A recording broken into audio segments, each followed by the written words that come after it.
Steve's a Mizzou guy, our boss. So, right. you got to get K-State rolling, dude. I know. We'll see what Colin Klein can do.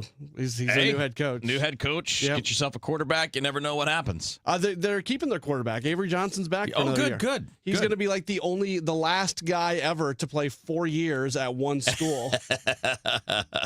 That'll be good. It's a good place to start, is having stability at quarterback. It is. We'll be doing a lot of football in the latter half of the show today. So we're going to talk about Indiana, Oregon tonight. Obviously, Tom Ackerman's Hoosiers going at it. I definitely would love. I mean, I'm rooting for Indiana anyway. Nothing against Oregon at all, just because I just think Indiana is the best story in college football with where they were 3 years ago and where they are now. And their coach being brilliant and his ability to put together a roster and use the portal and fashion things through NIL and get the right guys. And they play the smartest brand of football in the country. They're just fun to watch. So I would love to have Tom and I be able to go back and forth for about a week and a half on that one. I like him so much. I watched a video clip of him the other day where he talked about, look, we're in the office every morning at 7:30, and my staff gets the job done. Yeah. And then when they're ready to go home, they go home. I love him. I'm not checking people's offices at 4 PM to make sure they're still there. Yeah. I hire people to do a job, and they either do it or they don't. If they do it, I trust them. And, his practices, it's good to be an Indiana football player because he believes in rest. Yeah, you're going to go hour 15, hour and a half, maybe twice a week, and there's going to be a lot of walkthroughs. Yeah. Really smart guy, and I'm glad to see him having success, and I'm looking forward to tonight because it should be fun tonight. Yeah. And it was fun last night. We'll do more of that a little bit after the 5:30 news. We'll talk to you about the NFL wildcard weekend late in the show, too. But we'll start with baseball as we always do, and because it's this time of year, we've got newsy type things every day. Let's start with one just day-to-day thing. We found out today that Ketel Marte is going to be pulled off the trade market. So Arizona's going to keep him. And we've been mentioning this because we've been waiting out the Brendan Donovan talks, and we know that there are a lot of teams interested. We know the Cardinals are asking for a high price. And again, you should start at a high price, and maybe you come down, maybe you don't. Just depends on what you're being offered. But I do think that Marte coming off the trade market and eventually guys like Bregman and Bichette signing or narrowing down their fields will be what loosens it up for the Cardinals to make a move with Donovan. And really, Arenado, too, with those free agents who play third base, because if a team loses out and needs a third baseman, that could be your fit. Not that they're going to give you anything real in return, but if they need a guy to bat seventh and play great defense, well, Arenado can do that for you. And by the way, there's nothing stopping a team that all of a sudden decides they want to overpay for Ketel Marte from calling up Mike Hayes and say, hey, we've got an offer for you. That's correct, right. So he could be off the market, but he's not really off the market. But that being said, it feels like it would take something extraordinary at this point to move him. Well, it should. He's a rock star. I mean, he's a star player. To Hayes' credit, at the end of December, he said, look, if we don't get a deal done, we're done with this. Right. And now he seems to be following through on that. And that's why I don't want to take everything back to Brendan Donovan, but just very quickly the Brendan Donovan part of it. With Ketel Marte off the market, that changes the market now, right? And it helps the Cardinals. I don't know if it's going to help them enough to push forward a deal, but it does change the market, and it has changed it for good. Now, things can happen that can change the market for bad as well. That's right. But right now, Ketel Marte being off the market is good for the Cardinals in terms of trading Brendan Donovan. Especially since he is the better option for people who can play second base. I mean, Marte's a superstar. Yeah. I mean, it's a 30-homer second baseman. I mean, not very many of those sitting around out there. So while Donovan is damn good, he's not as good as Ketel Marte. So we have that kind of current event type thing. We don't have a lot of news on free agency. Not that there aren't talks going on or whatever. I mean, we see the Yankees are still engaged on Bellinger, blah, blah, blah. That has to happen. Yeah. Nobody else is going to give him the money the Yankees are offering. I think it's the perfect fit, and they're one of the only teams that can afford him. Now, there's still the buzz that maybe he'd go back to the Dodgers, but to do that, he's going to have to take the shorter-term, higher AAV deal, and that's what there's talk about with Kyle Tucker. Does he want the longer deal, or does he want the shorter deal with opt-outs like Alex Bregman took last year? And I guess if you're not getting the long-term offers, then you turn your attention to something like that. But I think Tucker's going to get the big deal. I think he's going to get the 7 or 8 year deal. Yeah, he's the one guy left who I think gets the long-term deal. Bichette's going to. You think so? Bo Bichette's going to. Those guys are both in their 20s. They're going to get long deals. Well, the Yankees with Bellinger, reportedly, the offer that they have for him on the table is north of $30 million per year AAV. So that puts him right there with Schwarber and Alonso in terms of the highest paid guys who have signed so far this offseason. It makes sense for him to do that. So we'll obviously track all that. I mean, those things are not likely to impact the Cardinals in any way. And the free agents that the Cardinals will still potentially be looking at are not going to be of the big name variety. Complimentary guys, maybe bullpen guy, maybe a right-handed bat. Maybe you get the right-handed bat in a trade with Donovan or Arenado. And it's just a guy. It's not going to be an impact player. It's going to be someone that maybe can be a good role player for you. You go try to find a guy who's probably super splitty. Yeah. You definitely want a right-handed bat. Right. And ideally a right-handed bat that's capable of giving you at least average center field defense, but that's hart to find. That'd be great. I mean, that would be the goal, because that would allow you to give Victor Scott rests against some lefties. He could give spell Nootbaar sometimes. Like that player. It's funny, that player is basically like Lane Thomas or Harrison Bader, but Thomas is already off the board and Bader's going to find a contender, I'm sure. But I mean, I assume Nathan Church is likely to be on the roster. I mean, I think as it stands now, I think he would be. Yeah, so there's your center fielder. Yeah, but he's a lefty. Yeah, but you're right. I'm just talking about complementary to what you have. Right. It doesn't mean you have to go that route, and it doesn't. They have is left-handers, so there's nothing we can do. I know that's the crazy part. You got to get some guys in there that swing it from the right side a little bit, and maybe that's part of what kind of sets it up for you when you're talking about moving forward. With your guys, and I still wonder, are we ever going to see Sajaci in the outfield? And if not, why not? I mean, there's clearly no current path for him to be an everyday infielder on this team in the short term. Am I wrong that at one point Heimblum or Oliver Marmol said this offseason that they were going to work Sajaci in the outfield in spring? I'm sure they have, but okay. I mean, to this, why are we here when he's 26 years old and nobody's ever put him in the outfield before? Well, that doesn't matter at this point, Kevin. It's a brand new regime. I know. I'll push back on you hard on that one. I am not going to judge anything that has happened previous to this moment with the Cardinals. Well, it's not a judge. It's just no, it is. You say why are we just doing it now? It doesn't matter. It was a previous regime. Well, no. But this is it's a shot at the previous regime. Yeah. The point is that you had a player that's literally blocked everywhere he could possibly play in the infield, and you never put him in the outfield. Yeah, it didn't make sense. Well, now go do something that makes sense and put him in the outfield. Yeah, I would hope. I mean, and this is the weird part about it is, it's not a big ask to let someone who can play shortstop play left field. Yeah. Like, it's a much easier position than playing middle infield. He'll do a better job in left field than Ivan Herrera. Yes. Yes. That was, and again, I get the Herrera thing, though, because it's about his bat. Right. Right. You're just trying to make sure that bat has plenty of places. On this note, I wonder if they're going to do it because they're making the point of emphasis about his catching and giving him a chance to, get back in the mix behind the plate. He needs to get some first base time. Yeah, he does. He needs to get some first base time because that would allow you in certain scenarios to have Burleson play the outfield if somebody's banged up. Let's say Newt's not ready to start the year. That just opens your options up, and you got to have some spots for Herrera to play other than DH, and I don't believe the catching thing's going to work. Other than maybe a game or two here and there.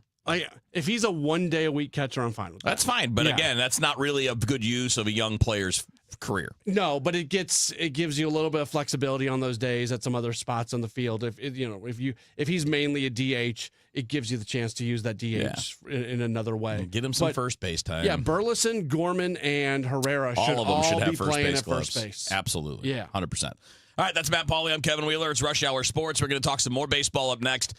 Rob Manfred has been floating some ideas. Split season. Off-season free agent deadline. Hate it. I'm going to talk about, and you'll see, you're free to disagree, Matt. We'll get into this. Why are we always kicking around the things that are really not going to accomplish what you really need to accomplish? We'll talk about what would really fix some things coming up next here on KMOX. KMOX, celebrating 100 years. Presented by Purina, your pet, our passion. Now, a KMOX pioneer. Before he became a national icon, Harry Carey electrified St. Louis baseball on KMOX. With boundless energy, raw emotion, and his signature Holy Cow, Carey brought Cardinals baseball to life for millions across the Midwest. Slow ball swung on, a drive, back to left.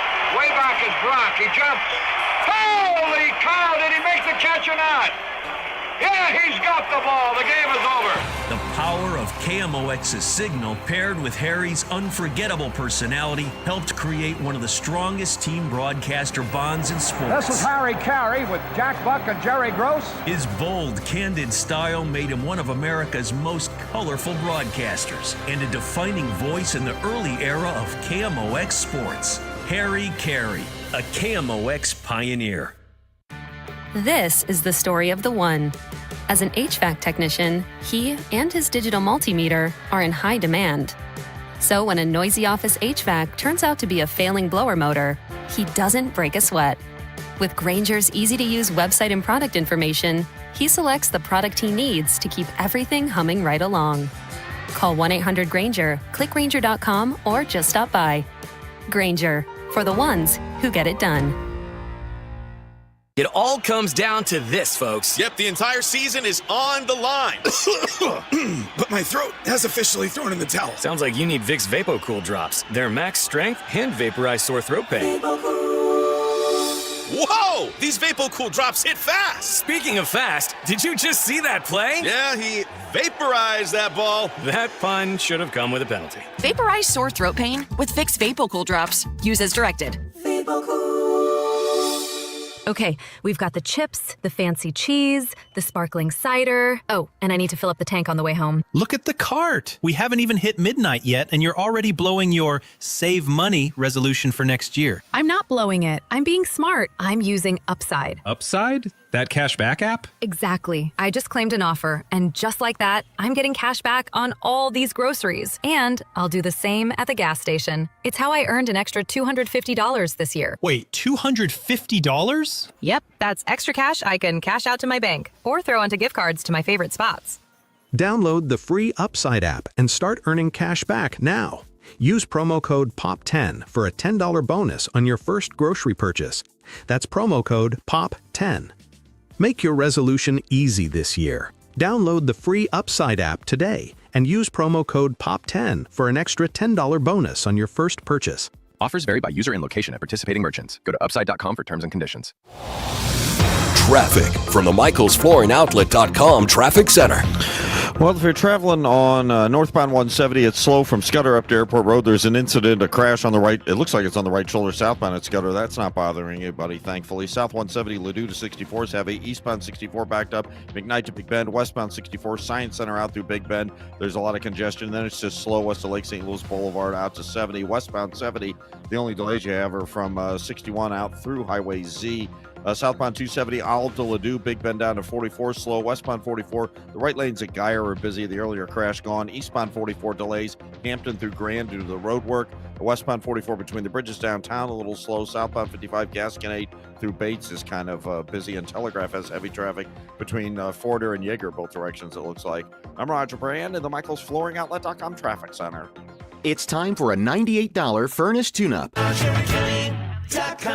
But my lips are turning blue. Are they fast? My darling, Jerry Kelly can install a new furnace tomorrow, no matter what day tomorrow is, even if we call late at night. You are my hero. They're fast and they're good and they got it going on. JerryKelly.com. This is Rush Hour Sports on 104.1 FM KMOX.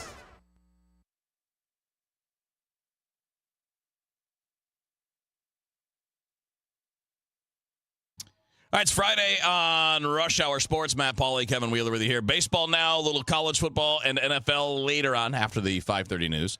How much Miami gear do you own? Oh, my God, so much. I mean, a lot of it is actually, like, legitimately 25, 30 years old. Like, I have T-shirts from when I was in college or right after that. Will you be wearing something Miami-related every day between now and the National I usually Championship? save it. Like, today, I got this polo on. This is the celebratory day. Okay. I will wear the same jersey a week from Monday. Okay. You know, it's a Ken Dorsey jersey from back in the 2001 season. So it's legitimately like a 23-year-old jersey. Okay. And Carson Beck happens to wear the same number, so kind of fits. So you're the reason they won. No, I'm not about that. I don't Okay. wear any of these things because I think it means anything. I just do it because I like it. Well, you said you're going to wear the same one. It now, gets you in the spirit of it. It's right? very It gets superstitious. Gets you in the right mindset. Okay. Well, it's enjoyable. I'll be superstitious I would for you. love to think that my choice of clothing would impact the outcome of games because then my teams would never lose. I'd be decked out, baby. Or it goes the opposite way. You just got to find the right thing in the right situation. I think I have the right thing if that's a real thing, but it's not a real thing. So. All right, fair enough. No, I'm definitely not a superstitious person. I've never been that. Not even playing. I was never like, I got to wear this right T-shirt or it didn't matter. Just suit up. Let's go. Doesn't make any difference. All right, so we're talking baseball, and we teased this because, Rob Manfred has been dropping some little things. And this is how it works, by the way, is Rob Manfred will drop these little nuggets once in a while to Evan Drellick or to Ken Rosenthal or just in public. Yeah, he went on FAN yesterday. Yeah, he was on WFAN. Craig Carden. Like, he'll drop these little things here and there about things they've kicked around, and they're like trial balloons.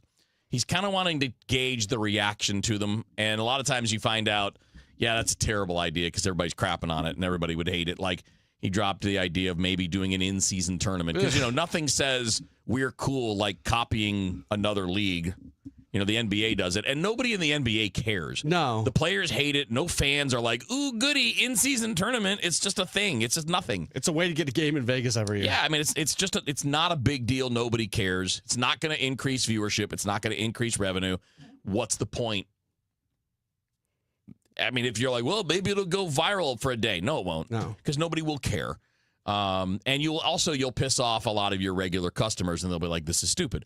They floated a split season, which also sucks. Yeah, that's a minor league thing. Yeah, this is the major leagues. Yeah. Don't bring minor league stuff to the major leagues. Yeah, and this idea that, look, the whole point of the sport is that it's a 6-month marathon. Yes. That is the point. Yes. We don't need to make it more like other sports. Because you're doing fine as long as you do you well. Do what you do well. You have to build your roster to win now and also win next month. That's one of the amazing things about baseball. How it is a very normal thing for a team to get 110, 120 games into the year and then all of a sudden just hit a wall because that roster wasn't built to survive 162 games. Yeah. Surviving 162 games is one of the things I love most about the sport of baseball, that when you're putting together a roster, you put one together that can go do that. And if somebody wants to press the reset button in the middle of the season, that would anger me. I would be so upset because it changes the fabric of the game. Well, it also ruins all historical references. It's harder to look at one team versus another team in a previous generation and to match up accomplishments because you're changing the way that you're doing it, and it's lazy and wrong. And I know why they're doing it because it's an end around. It's an end around that'd be like, well, some of these smaller revenue teams might be able to be good for 3 months. They just can't be good for 6 months, and that would give them a chance. Instead of dealing with the nonsense, the one thing that Major League Baseball should be doing to grow its sport, to make it better, to fix it, is to level the financial playing field as much as you can. Yeah. You'll never be able to make it 100% equal because you're retrofitting the old way into the new way. But the one thing that will really, truly grow your sport is leveling the revenue between the Yankees and Dodgers and Red Sox and the Pirates, Brewers, Twins, you name it. And again, doesn't mean equal, but you've got to raise up the bottom teams. And it's going to have to come at the expense of the top dogs in payroll because they're the ones with the extra revenue. And this is my prediction, and I'm very confident on this prediction. Everybody knows a salary cap is not coming. That is, the players are never, ever, ever, ever, ever going to agree to a salary cap in our lifetimes. But we keep hearing about a salary cap this, salary cap that. I think what baseball and the owners are doing right now is they keep talking about the salary cap as a way to ease into more restrictions on the tax threshold, where more money is going to get redistributed. Maybe the threshold is lower. Maybe the penalty is higher depending on how much you cross. I think that's what they're setting up for, because essentially there is a cap for some teams. There's a lot of teams that just will not go into the tax. I think they're going to manipulate that even more on this next CBA, and the way that they're going to go down that path is they're trying to loosen up the players a little bit with the idea of a cap, which again is not going to happen. Yeah, I think that the cap talk is the equivalent of the starting point in a negotiation. Like let's say you're talking Kyle Tucker. If you're Kyle Tucker's side, you're going to start off with, we want 8 years and $400 million. You're not getting $400 million, but you can ask for it as a starting point because then you work down from there. And a team will come in. Actually, here you go. Perfect example. In the news yesterday, Tarek Skubal. Going to arbitration for the last time. He filed for $32 million. The team filed for 19. Those are their opening offers. They can still negotiate somewhere in between that, right? Mm-hmm. That's what I'm talking about here. Like, this is, if the more you make that a talking point, the more taking it off the table can get you bargaining leverage. I know you didn't want to talk about it. I think he wins that because all you have to do is be $1 over the midpoint, which is what, $24.5 million or whatever it would be. If you can prove that you're worth $24.5 million and 1 penny, well, then the arbitrators have to side on the high side. I don't actually think they're going to get to the hearing personally. Okay. I think they're going to find a way to settle it because I think what you said is true, and I think Detroit will know it. Yeah. They'll know that they're going to lose that, and they're going to lose. Again, they have the money. They don't have any real big contracts, but why not try to get him to 26, 27, 28 million and avoid the nonsense? Yeah. All right, that's Matt Pauley. I'm Kevin Wheeler. Stick around. We'll talk college football playoff. Oregon and Indiana coming up tonight. We'll do that next. Hey guys, Glover here for my friends at Cantor Injury Law. So as you know, I'm a lawyer, haven't practiced in a long time, but I did plaintiff's work and defense work, so I have a pretty good understanding of it. I have a pretty good idea of who's who in the firmament of plaintiffs' attorneys. And for my money, Mark Cantor is the guy. He's a great attorney. He is a great practitioner. He's put together a great team. He was born and raised here. He lives here. He works here. He wins here. Call 314-628-ALL-9s or CantorInjuryLaw.com. The choice of a lawyer is an important decision and should not be based on advertising. Do you owe back taxes to the IRS? Whether it's due to job loss, a divorce, a new business venture, or you just didn't file your taxes, don't lose hope. Powerful relief programs are now available that can help you and may reduce or even eliminate what you owe the IRS. With the cost of living affecting millions across the country, Tax Relief Advocates is urgently notifying anyone with $5, $50, or even $500,000 in back taxes to the IRS to call to get relief options. With over 1,000 5-star Google reviews and an A+ rating from the Better Business Bureau, TRA is America's trusted choice for real tax relief. Relief options are now available that can give you a fresh start and peace of mind. End your tax nightmare today by calling our tax relief hotline. Dial 800-390-8432. 800-390-8432. That's 800-390-8432. Or visit TRA.com. Tax Relief Advocates. Real solutions for real people. Nothing makes a gathering great like Eggland's Best Eggs. They're just so delicious with better nutrition, too. For us, it's eggs any style, as long as they're the best. Eggland's Best. Better taste, better nutrition, better eggs. At 5:30, this news update is sponsored by Michael's Flooring Outlet, the flooring experts, michaelsflooringoutlet.com. We've got partly cloudy conditions and 48 degrees downtown at the Arch. President Trump met with top executives from American oil companies at the White House today. The meeting follows the U.S. ouster of Venezuelan President Nicolas Maduro. President Trump says this paves the way for the U.S. oil companies to return. We will more closely integrate the economies of two major energy powers. That integration, which includes rebuilding U.S. oil company infrastructure, will create what the president describes as a global energy powerhouse. Together, we have 55% of the oil in the world. Trump says decades ago, Venezuela stole U.S. assets. Now the U.S. is taking it back. Linda Kenyon, CBS News, the White House. Another Republican running for Illinois governor gets out of the race. Roger Plummer explains. Each candidate had to submit a minimum of 5,000 valid signatures for ballot access. But the Illinois State Board of Elections voted on Thursday that Joseph Severino was more than 200 signatures short. 7 Republicans initially filed to run in the primary in March, hoping to defeat Governor Pritzker in November. 2 candidates now have been removed, and 1 withdrew from the race. One of the most ambitious U.S. EV automakers is taking a big hit. General Motors will be hit with charges of about $6 billion in its fourth quarter after sales of electric vehicles have sputtered. When the U.S., cut tax incentives to buy them, and also eased auto emission standards. The new charges follow an announcement in October that the Detroit automaker would take a $1.6 billion charge for the same reason. Automakers are forced to reroute ambitious plans to convert their fleets to electric power. The Clean Vehicle Tax Credit was worth $7,500 for new EVs and up to $4,000 for used ones. The EV tax credit ended in September. I'm Lisa Dwyer. After 4 years, the St. Louis Fire Department has made promotions. 8 battalion chiefs and 19 captains have been promoted, ending the moratorium that began in 2022. Fire Chief Dennis Jenkerson. The step of the fire department today is a little bit quicker. I can tell it in the pulse as I talk to guys coming into headquarters. Total morale boosters. Robert Eveland has been awaiting his promotion to battalion chief since February of 2022. He says after serving in the role in an acting capacity, the lack of proper pay those years wasn't the biggest issue. It was respect. The respect that comes along with being promoted and knowing that you earn that promotion is, I think every one of these guys and gals will tell you the same thing. Sean Malone, KMOX News. From the Saliga Heating and Cooling Weather Desk for tonight, a few light rain showers late tonight. It's going to get colder, low 38. For tomorrow, sunshine, but first a few sprinkles of rain, maybe some flurries too. High tomorrow of 44. Tomorrow night, 25. And for Sunday, the high 36. Right now, we've got partly cloudy conditions. It's 48 downtown at the Arch. I'm Michael Calhoun, KMOX News. Bernie Miklasz here for Saliga Heating and Cooling, a Daikin comfort dealer that's been taking great care of St. Louis families since 1927. Dan Saliga is a fourth-generation owner-operator of this proud family business, and he is maintaining the highest of standards. The Miklasz family has called on Saliga for many years, and we give them the highest marks for honesty, knowledge, and class.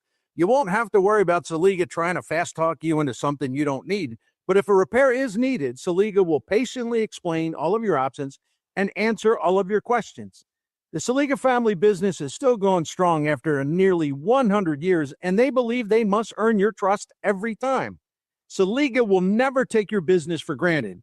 Saliga services all makes and models for home or business and offers free estimates and financing options. I recommend Saliga's Priority Club. It's a maintenance plan that will save you money by extending the life of your equipment.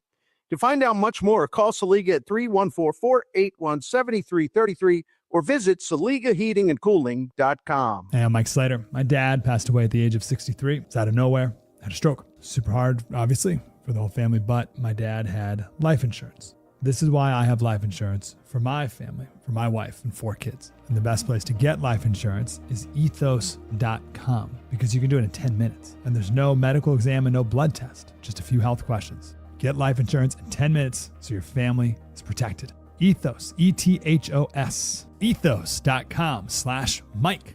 Staples presents That Was Easy. This year, it was important for my business to start strong. Starting weak is not recommended. But first, I needed a lot of stuff for the office. Sounds like a shopping spree. I just went to Staples. They have great prices on everything, like ink, toner, printers, paper, and chairs. And now you can get up to 30% off select HP printers. Up to 30% off HP printers. Am I on a hidden camera show? No. Well then, let's go Staples. That was easy. Shop Staples in-store, online, or on the app. Ends 131. Select models only. At Audion Hearing, our mission is simple: to make better hearing affordable for everyone. We're proud to offer high-quality, rechargeable hearing aids starting at just $98. Clear, comfortable, and ready to use right out of the box. And here's a study worth hearing. Research shows that wearing hearing aids can reduce your risk of dementia by up to 61%. Join over 1 million happy customers and hear the difference today by going to audionhearing.com. That's AUDIEN hearing.com. If you owe the IRS, you have a legal issue, and you need the Lance Drury Law Firm. We'll protect your rights. Log on at LanceDRURYLaw.com. Rush Hour Sports continues on 104.1 FM, KMOX.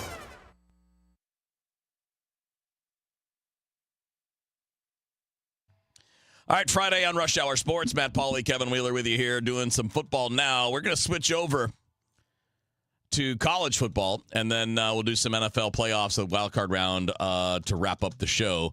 So, obviously, you know, I'm in a great mood today. It's the best Friday since 2001. Well, it was actually January of 2002. I was very happy for you last night. Yeah, I thought they were blowing it. I'm not going to lie. For the fact that Miami won last night, despite taking so many penalties, and they deserved them. Yeah. Like, they weren't like unearned penalties. They were false starts. There were a couple of bad personal fouls that did not need to happen, that they created themselves. Between that and I think, what was it, 4 dropped interceptions? Yeah. Like, dude, you make one of those plays and the game's completely different. And some of them were like easy catches. They had a couple drives stalled when receivers dropped passes that were literally right at them. They weren't like tough plays. And with all of the mistakes, they still won. That was cool, because normally, what you guys saw last night, that's typically what happens when they blow games. Yeah. Like, that's what happened against SMU and Louisville, is they kick themselves in their own asses, and then they can't recover from it, even though they're the better team. Well, they did last night, which is pretty remarkable. Did you watch Cristobal's interview with Scott Van Pelt? Yeah. Where, like, SVP was, like, not having the, okay, you're going to answer this question the exact same way you've answered every other question. I appreciated that from Scott. Yeah, I think that Mario's doing a smart thing and not focusing on what used to be. Because they get all the questions about, are you back, are you back, are you back? But, look, they shouldn't look at it that way. And we fans can. And my statement has always been this, very simple. Miami is not back until they are regularly contending for national championships. Mm-hmm. So this is a start. But back in the day, that's all it was. It was like every year you started the year like, how are we going to win the title this year?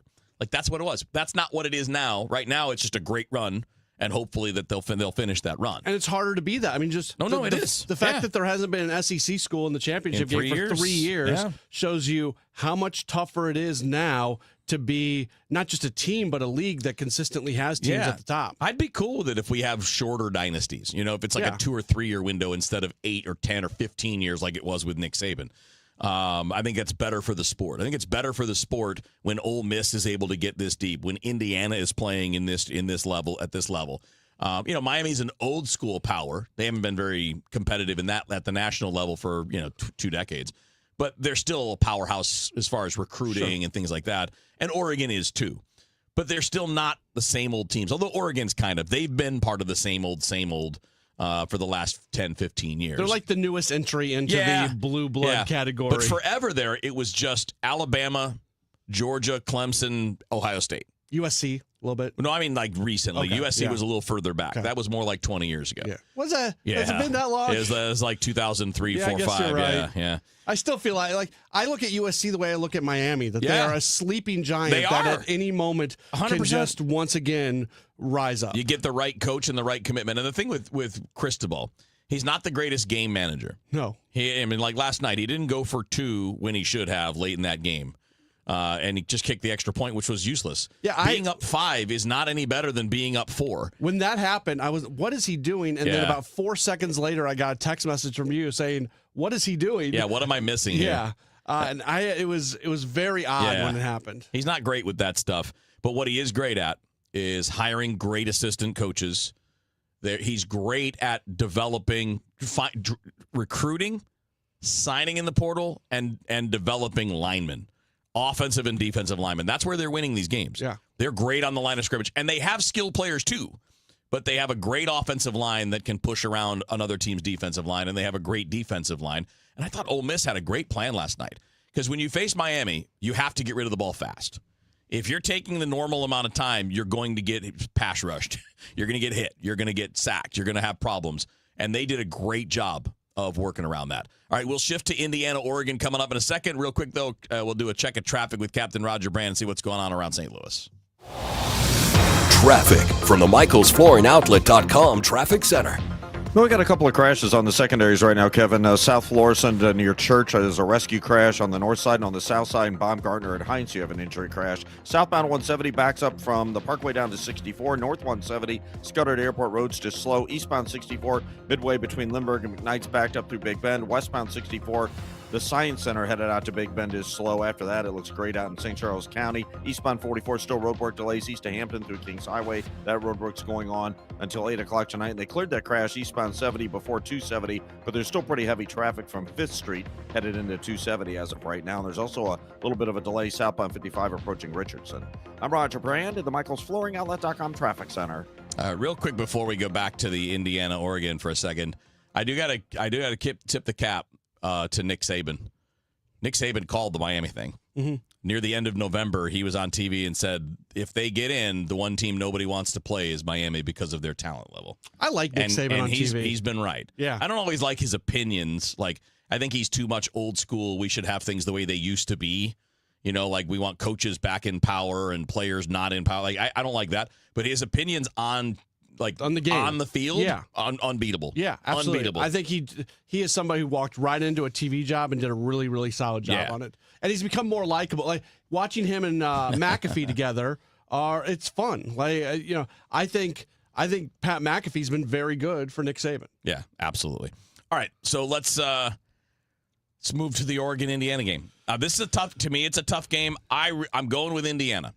I did put my money where my mouth is on this one, but not with supreme confidence. I think it's a really tough game.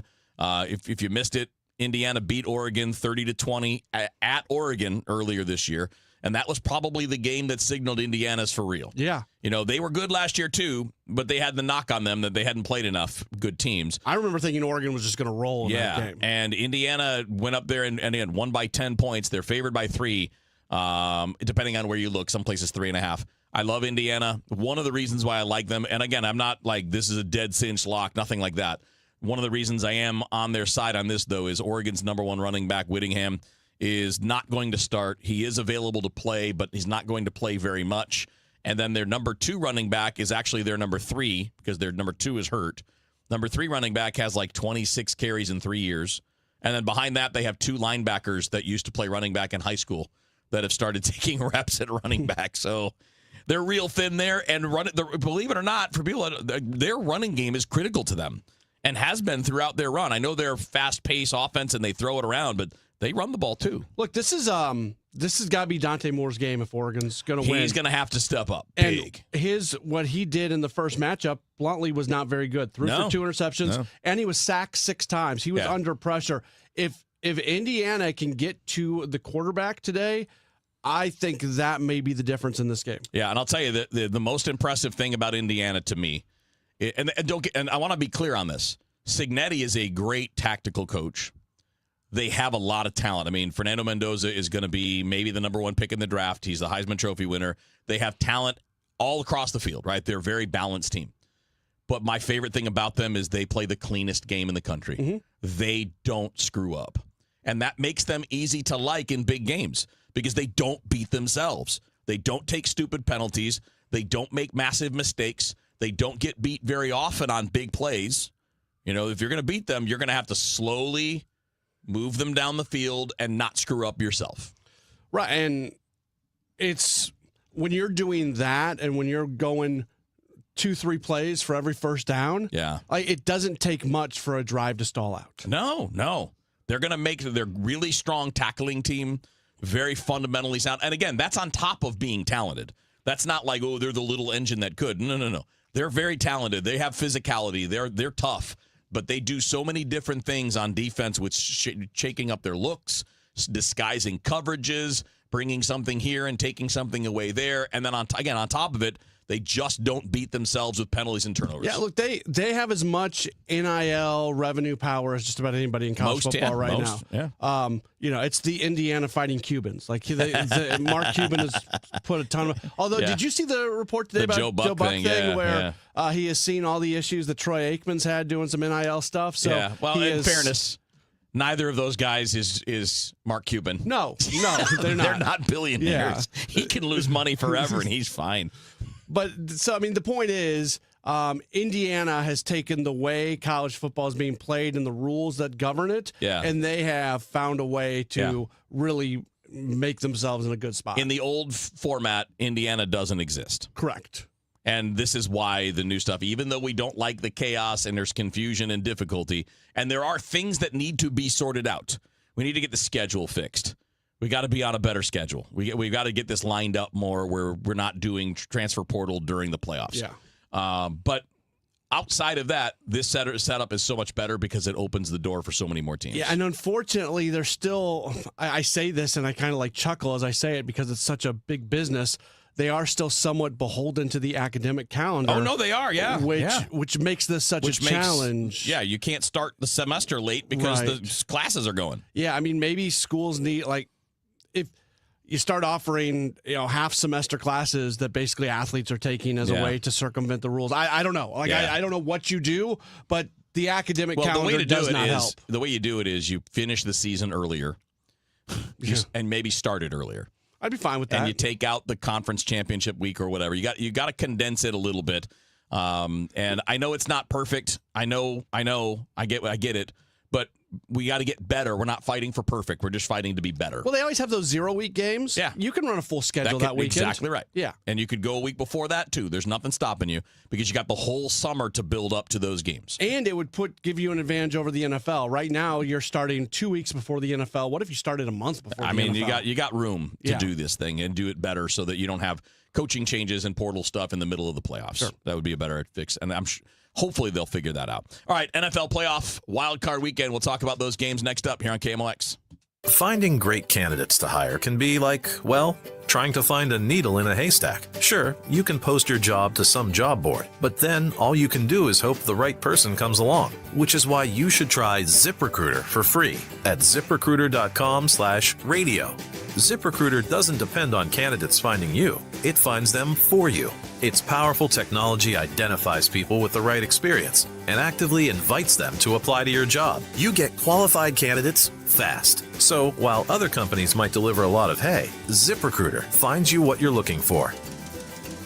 The needle in the haystack. See why 4 out of 5 employers who post a job on ZipRecruiter get a quality candidate within the first day. ZipRecruiter, the smartest way to hire. And right now, you can try ZipRecruiter for free. That's right, free at ZipRecruiter.com/radio. That's ZipRecruiter.com/radio. ZipRecruiter.com/radio. ZipRecruiter. Hey, Cardinal Cowboy here. Who would have thought a car crash would have led to charities, TV shows, and cheering with the best fans in the world? I'm thankful for every day. And so are my friends at Renner Garage Door. They've been turning garage doors from zero to hero since 1966. With help from trusted brands like Delden, Amar, and LiftMaster, honest family-style service you can count on. So giddy up and get your free repair or replacement quote today. Giddy up! RENNER, RENNER. Okay, I don't want to be mean, but if you're a guy and you just have a grimy, multiple times refilled bottle of Dial that's got the crusty soap on the outside, that's a red flag. What if you just have a bar of Dial soap with no soap dish? I never like the bar of soap. What if you have one bar of soap and you take it from the shower to the sink, back to the shower? How would you feel good about going to that guy's house? Oh my gosh, I think I would just leave without saying anything. Chris Ronchi, Amy Mark Scores, weekdays at 9 on KMOX. Traffic from the MichaelsFlooringOutlet.com Traffic Center.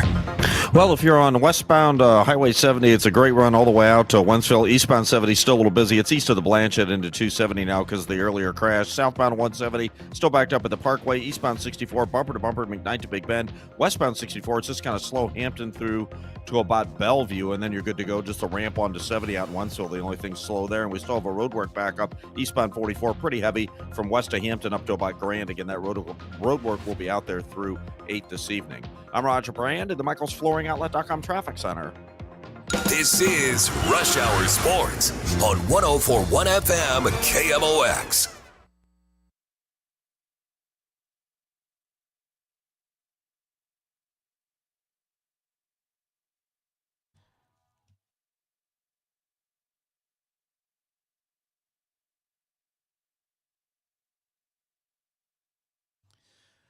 All right, Matt Pauley, Kevin Wheeler with you on Rush Hour Sports. Shifting over to the NFL wildcard weekend.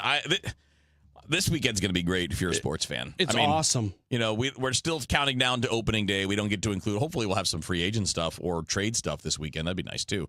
But college football playoff tonight, 2 NFL games tomorrow, 3 on Sunday, 1 on Monday night, and there are a lot of intriguing matchups. I think the wildcard round's pretty good. I think it's great. The only game on paper that just looks like it could be a blowout is the Rams-Panthers game. I'd be shocked if that game's close. Outside of that, everything is and the Eagles had been 4.5-point favorites. That jumped up to 6 today. Yeah, everybody's on the Eagles. So that's but going into today, every game except for Rams-Panthers was a 4.5-point spread or less. And I bring that up to just show the indication that these are expected to be good. Yeah. I think the Rams walk. It's going to be 71 degrees in Carolina. Like, it's perfect Rams weather. There's no detriment to them. being a warm weather team. I think they go in there and smoke a lesser team. Packers and Bears is going to be tough, man. It's a 1.5 in favor of Green Bay in Chicago, which is interesting all by itself. Depending on where you look, some books have it at Chicago 1.5. Yeah, I know. It's been that kind of back and forth. Either way, it's basically a coin flip, even though the Bears are the home team, which makes it interesting. And it looks like there might be a blizzard during the game. Which would be fun. Like Bears, Packers, blizzard, let's go. Let's go. We can rock as long that as one. we can see the actual game. That's all that matters. Yeah, I got a strong vibe on the Rams-Panthers. I think the Rams win easy. That one I don't have a strong vibe. No. I maybe slight lean to Green Bay, but very slight. I have a slight lean to the Bears, but very slight. Yeah, I'm not really confident. That one I'm not going to have too much extracurricular fun with. Okay. I'm going to lay off that one probably, unless I decide to play the total, which I may do. Bills and Jaguars is fascinating to me. My favorite game of the weekend. I think so. I agree that you got two. I think Lawrence has finally come into his own with Liam Cohen as the coach. Yeah. They have a diverse attack. They've got a bunch of good players. They've been pretty good defensively too. And the Bills are, they're 12-5. They're great. And Josh Allen's an MVP candidate. But they've been weird. There have been times this year they just don't look good. I'm not sold that the Jaguars win this game. I'll call it a coin flip. But I think there's a legit chance for the Jaguars. Yeah, so the Bills had that period where they went back-to-back losses against the Patriots and Falcons. They've played a lot of games just way too tight. They barely beat the Browns, and they barely beat the Eagles in the final few weeks of the season. I'll say this, though, about the Bills. If they don't win this game, and if they say don't win the Super Bowl this year, and Josh Allen never wins the Super Bowl in his career, he's going to be circling the 2025-2026 season. This is the year. This is his opportunity. AFC's wide open. And he is a Hall of Fame quarterback who has never gotten the opportunity to get to the Super Bowl because of Patrick Mahomes and company. Yeah. Take advantage right now, because I know a lot of people are down on the Chiefs moving forward. They've got a lot of roster stuff that they need to do to get back to a place where they can make a run. Yeah. But you still have Andy Reid and you still have Patrick Mahomes. You're not that far away ever. No, when you got Mahomes, you're close. Yeah. But they do have to fix up that roster quite a So bit. if you're the Buffalo Bills, if you've been the runner-up time and time again in the AFC, this is your chance. And if you don't take advantage of it this year, well, I'm not going to feel bad for you, because if they never win the Super Bowl and let's say the Chiefs could beat them again this year, I kind of feel bad for the Bills. Just a bad period where Mahomes happened to be, or Allen happened to be in the league at the same time as Mahomes. They now have their shot. They got to go get it. All right, we'll save the Texans-Steelers for Monday since it's a Monday night game.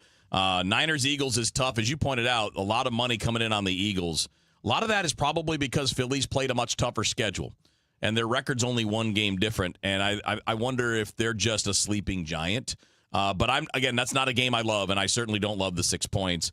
And I do love the Patriots. Yeah. In my world, Chargers are always going to charger until they prove otherwise. And New England looks great. They're at home. It's going to be cold up in the Northeast. That's not good for a Southern California team.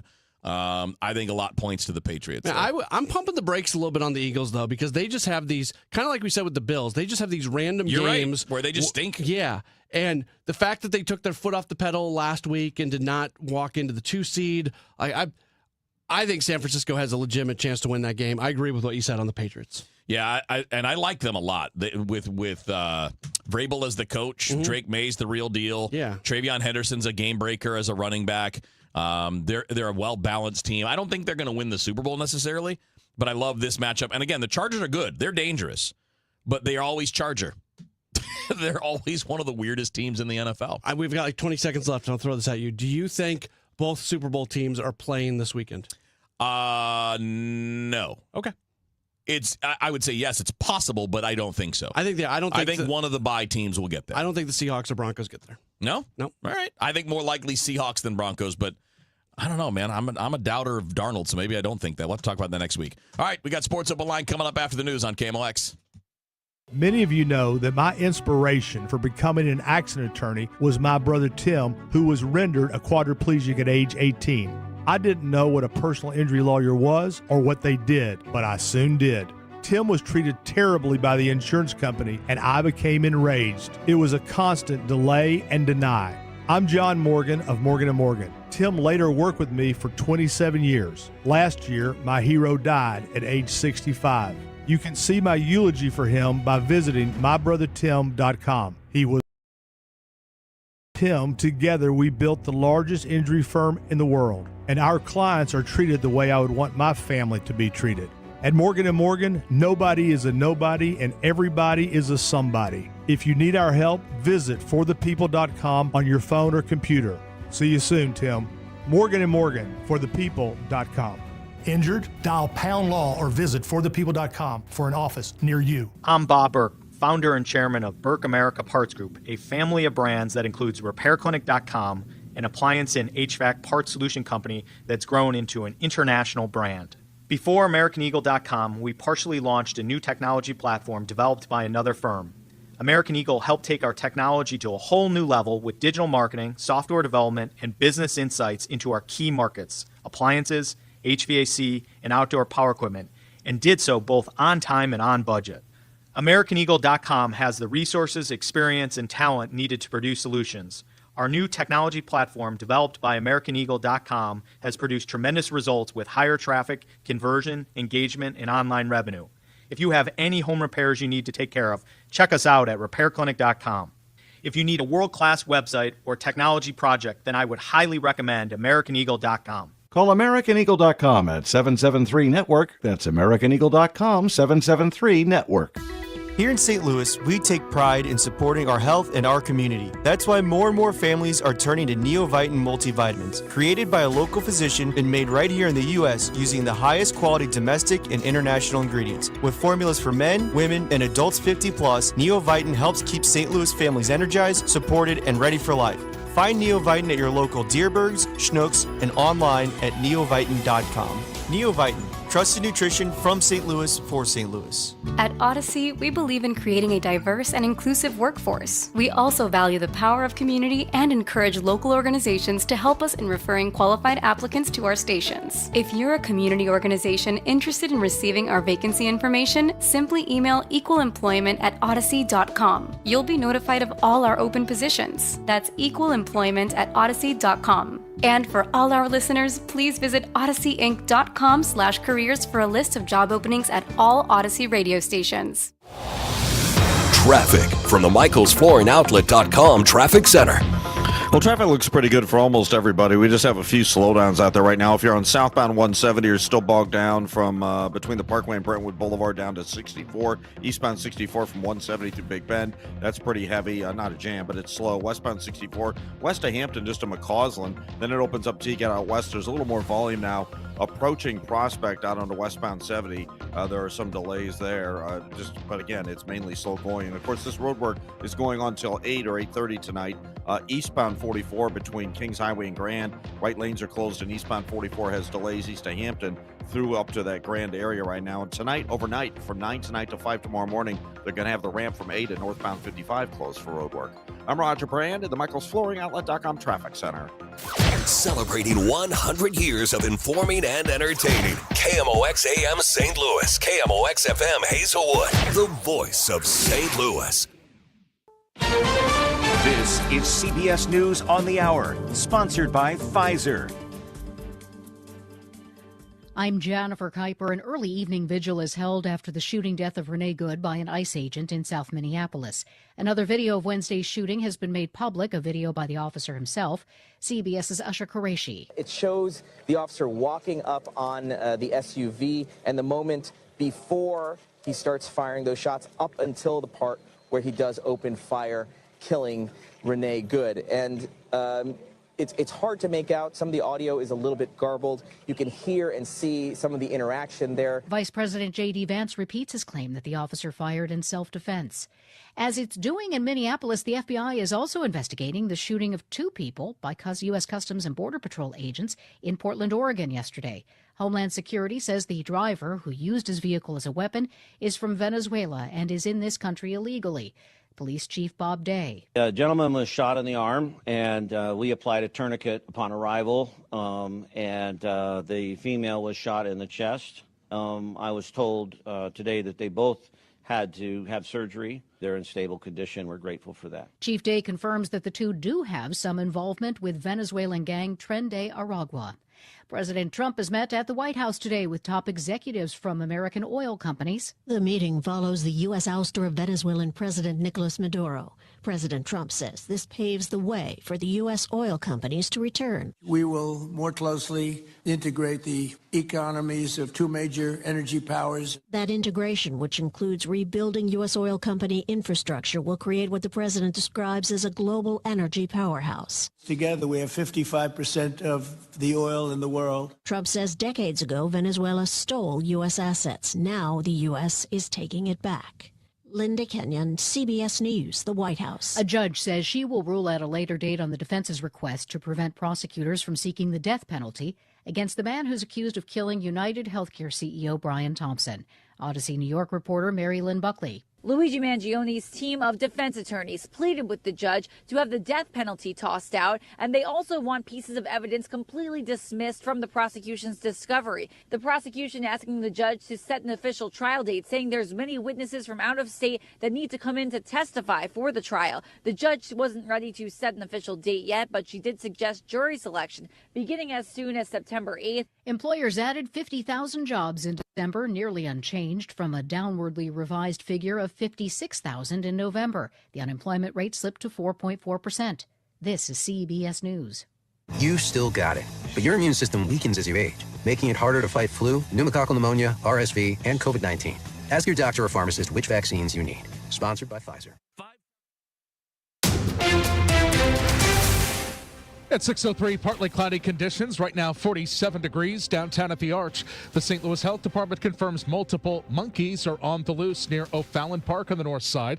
Environmental Health Bureau Chief Justin Hauser says the first reports came in yesterday and they have been corroborated by law enforcement witnesses. Where did the monkeys come from remains a mystery, he says. At this time, we don't know where the animals came from. Owning an exotic animal like a primate is prohibited by city ordinance, and we would like to stress that residents should not approach these monkeys or attempt to capture them. Hauser says even St. Louis Animal Control is not equipped to capture these monkeys. They will call in additional agencies who specialize in primates. A years-long moratorium on promotions within the city fire department has finally come to an end today. Fire Captain Jessica D. Jackson. Robert Eveland had been waiting 4 years for his promotion to battalion chief. Relief. Glad that it was all over. It's been, like I said, going on 4 years, and we were just ready for it to be over. Fire Chief Dennis Jenkerson. But I also know what it takes as far as the sacrifice from the families to allow that firefighter to spend endless hours studying and endless hours away from home. In total, 8 battalion chiefs and 19 captains were promoted. Sean Malone, KMOX News. Kansas City State Representative Michael Johnson says Missouri was used to up the ante for Kansas. His remarks followed the Chiefs' planned move to Kansas by 2031. I looked at it as a political grab. We were kept in the main frame of things while the talks were going on, but I think that we were actually used just as a part of a bidding war. The Royals are still deciding where in Missouri they'll go. Kansas says they've missed the deadline to get state money to move across the line. An investigation is underway after a child died at a daycare facility. The Washington County Sheriff's Office is investigating the death of a 1-year-old yesterday at a daycare just outside the Potosi city limits. It appears the child squeezed through a small opening on a slide on the playground and the child's head became lodged, cutting off oxygen. Sheriff's deputies initiated CPR. Fire department personnel took over, but they were unable to revive the child. The investigation is ongoing. Debbie Monterey, KMOX News.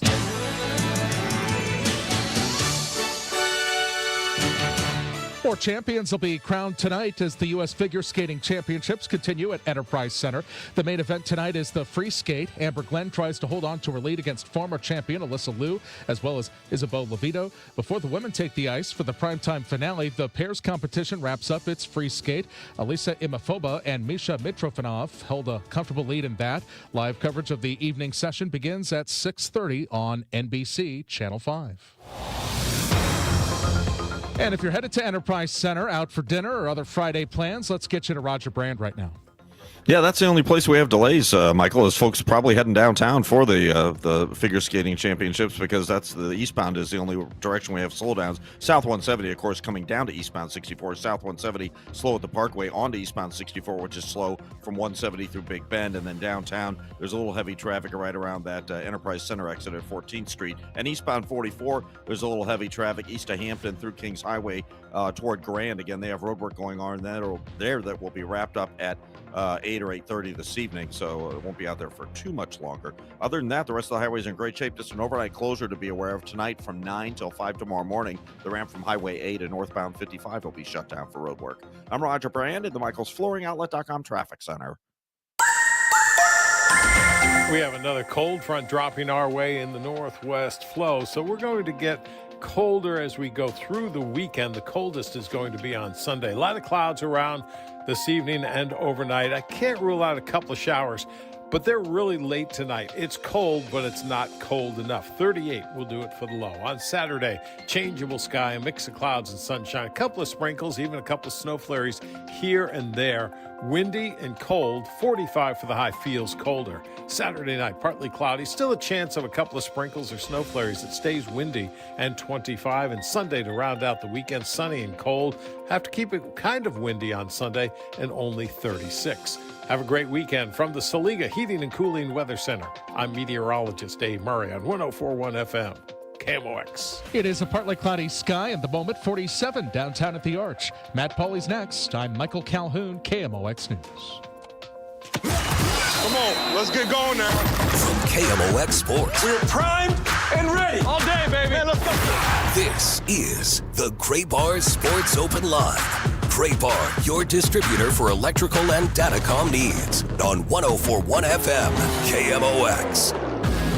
Here we go on a Friday night. Welcome in. It is a Gray Bar Sports Open Line here on KMOX. My name is Matt Pauley. I've got you till 8 o'clock this evening.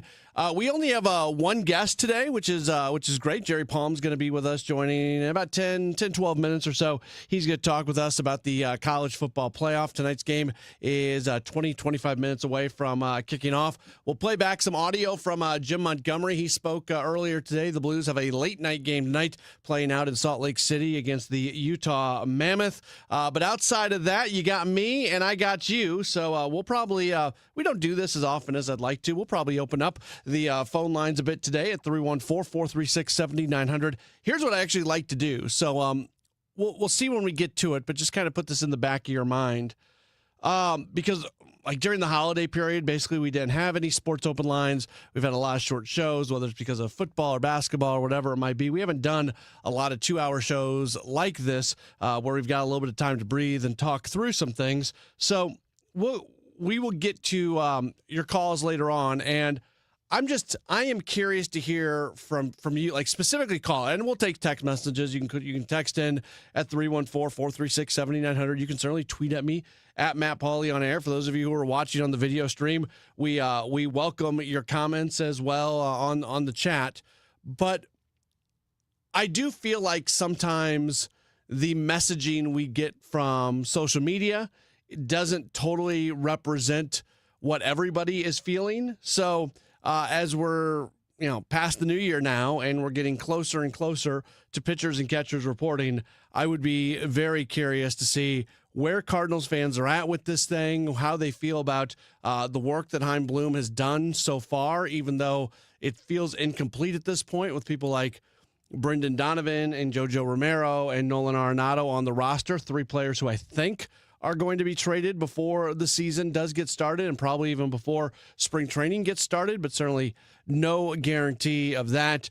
The Ketel Marte news from today is notable from a Brendan Donovan standpoint because the Diamondbacks have said they're not going to trade him, that they have essentially taken him off the market. Now, I will remind you that can be a negotiating ploy. There's nothing stopping other teams from calling up the Diamondbacks and offering them players for Marte like that. That can happen. So just because they say that, or just because it's being reported, but basically he seems to be off the market, and that would appear at a surface level good for the Cardinals, because now teams that are in that market for someone who can play second base, there is one less guy, and that guy is really, really good. And Marte, one less guy available, that may make the Donovan situation a little bit different, where if a team kind of looked at Donovan as being their backup plan because they were really going hard after Marte, well, now all of a sudden Donovan might not be the backup plan anymore. He might be the primary focus, and if that's the case, that could potentially change the type of return that the Cardinals get for him. I have no clue. There was the Ken Rosenthal report a few days ago about basically the Cardinals view Donovan as a star, and therefore that's the type of return they're looking, the return that they would get for a star player, and it was kind of inferred that the industry is pushing back on that. Again, I take reports like that with a complete and total grain of salt for sure, but I don't have much of a grasp or much of an expectation on what the Cardinals are going to get back for Donovan. I would be absolutely shocked but pleasantly surprised if they go get like a top 50 level prospect as part of a package for him.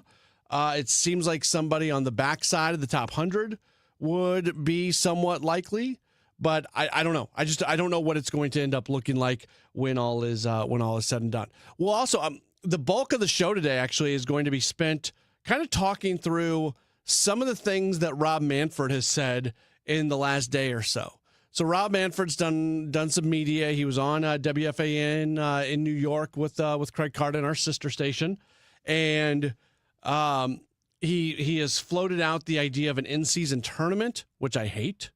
He floated out the idea of a off-season signing window or a signing deadline. I think he used the term signing deadline, which I don't like, but I like that conversation is at least getting started, because I do think Major League Baseball needs to assess the way they do handle the offseason and what they can potentially do to keep a spotlight on the sport as much as possible. Kevin Wheeler and I were talking about this off air a little bit before the show. We never got to it in Rush Hour Sports. But he and I disagree a little bit on that, because I do think Rob Manfred's right in that there is value in more activity in the offseason, and trying to get most of that activity to happen, say, in December, and certainly well before pitchers and catchers are reporting, where there's already a spotlight on the sport. In the kitchen here at KMOX, Kevin and I were talking about that, and Kevin pushed back on that and said, well, what value does that really bring? So we will discuss that. In-season tournament. That Manfred also talked about divisions, because they are going to do baseball realignment. And this surprised me, because when everybody has put together the what the new divisions might look like, or what the new quads may look like, a lot of people have thought that they're going to add 2 more teams and go to 32, and that creates a scenario where you can have groups of 4 in these divisions, or quads, whatever you want to call them. Most times, like for example, in our region, the assumption has been that both Chicago teams would be in a division or a quad together. The White Sox and the Cubs, Yankees and Mets would be together. Dodgers and Angels and Padres would be together. The SoCal teams. Well, Manfred did not get into any details, but he said that's not actually what he wants. That in his thought process on the realignment of baseball, that the Cubs and White Sox would not be in the same division together. And that has an impact on the Cardinals, because you would assume that the Cardinals and Cubs are going to remain together. You would think that they would probably want to keep the Cubs and Brewers together. You would think that they would probably want to have the Brewers and Twins together. You would think the Cardinals, they'd probably want to have the Royals with them being in the same. Like, there's all these things. And then when you add in the fact that you have to have rivals for these other, teams as well, geographically, it may not be as easy as people have put it together. So those are our baseball topics that we're going to get to. We got a lot of baseball to get to today, and that's where we're going to be welcoming in your phone calls and your text messages and everything to comment in on all these different things, because we got a ton of baseball stuff to get in. We're going to talk through all these various things that were out there. So We'll do a little bit of football. Jerry Palm is going to join us in mere moments. We'll talk with him about the National College Football Playoff semifinal game that is going on this evening, and we'll look back at yesterday today as well. That's all coming up in just a moment. You are locked into a Gray Bar Sports Open Line on KMOX.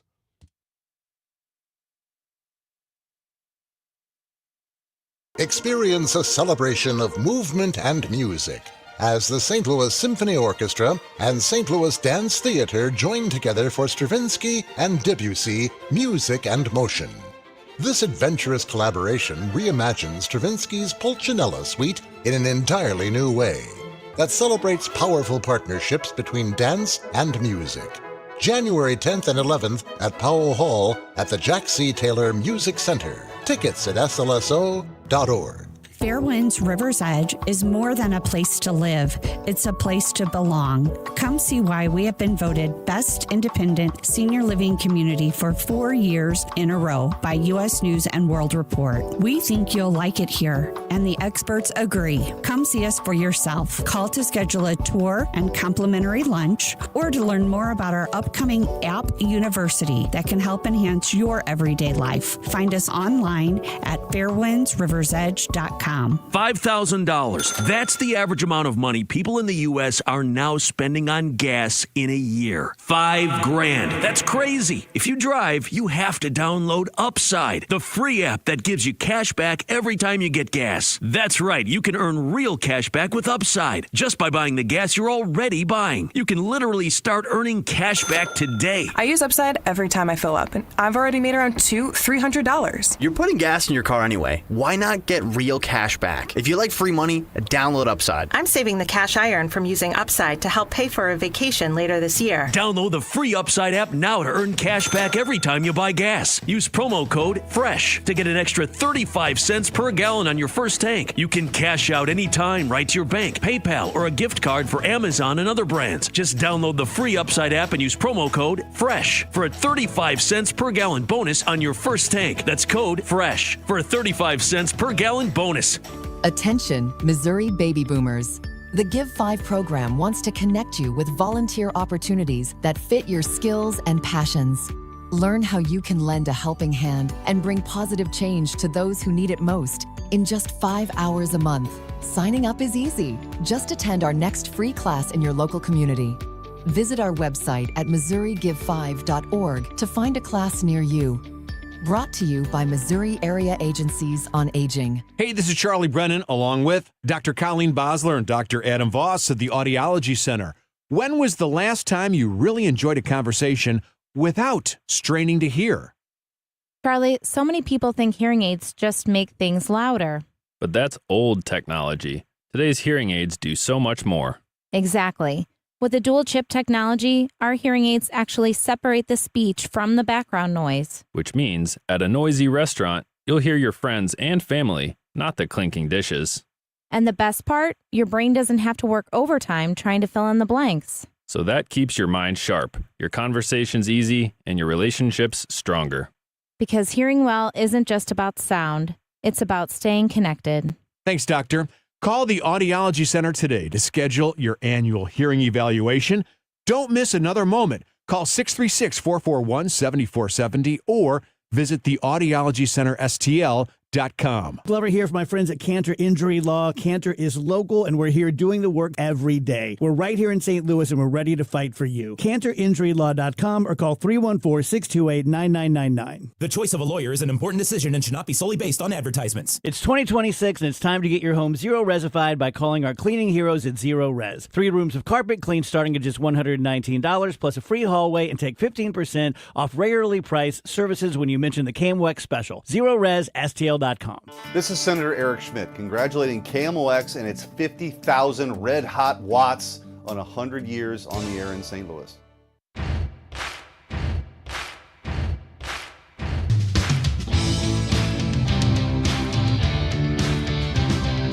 It's It's Grab Our Sports Open Line right here on KMOX. Tonight it is the next college football playoff semifinal. Last night, Miami advancing with a win against Ole Miss, and tonight it's going to be Indiana and Oregon. We're so happy to be able to welcome back onto the program one of our absolute favorite people to be able to talk college athletics with.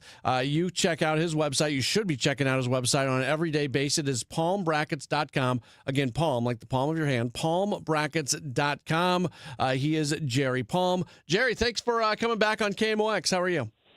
I'm all right. How are you? Doing all right. Last night's game was certainly entertaining. Before we get to Miami, how much credit do you give Ole Miss for everything they've gone through, losing their coach, losing assistant coaches as the week is going along, reports of other assistant coaches basically recruiting some of the kids to try to get them to LSU. Like, so much strife was going on, yet they played. They could have won that game last night. That was a remarkable run for them.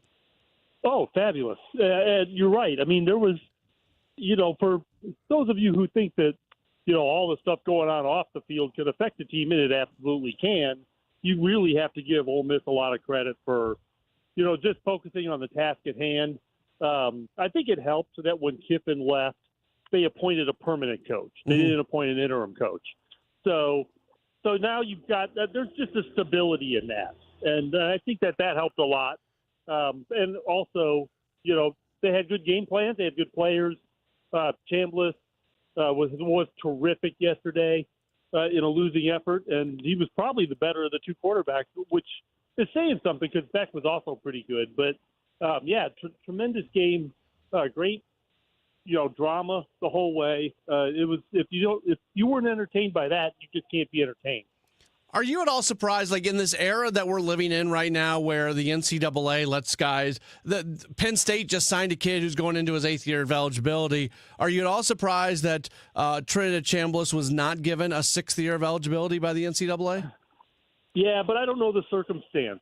The NCAA is, I don't know that they're just pulling names out of a hat or anything like that.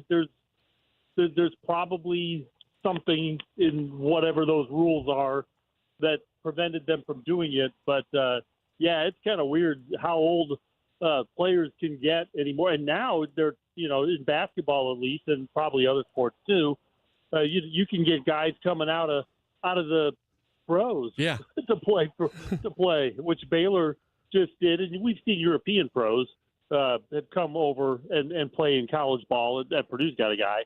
Obermeyer from Israel. So you see that a lot, but now you're getting American players that have, were drafted in the NBA, but as long as you don't sign a contract, I guess you still have college eligibility. There might be some 30-year-old guy out there who's still got eligibility because he never signed a contract. Yeah, it's the Wild West for sure. So when all of a sudden guardrails are put in, it feels a little off, but maybe that's a step in the right direction. Miami gets that win last night, and they were not perfect. It felt like they kept shooting themselves in the foot, but somehow, some way, they found a way. So I guess give credit to a Miami team that made so many mistakes yet still won.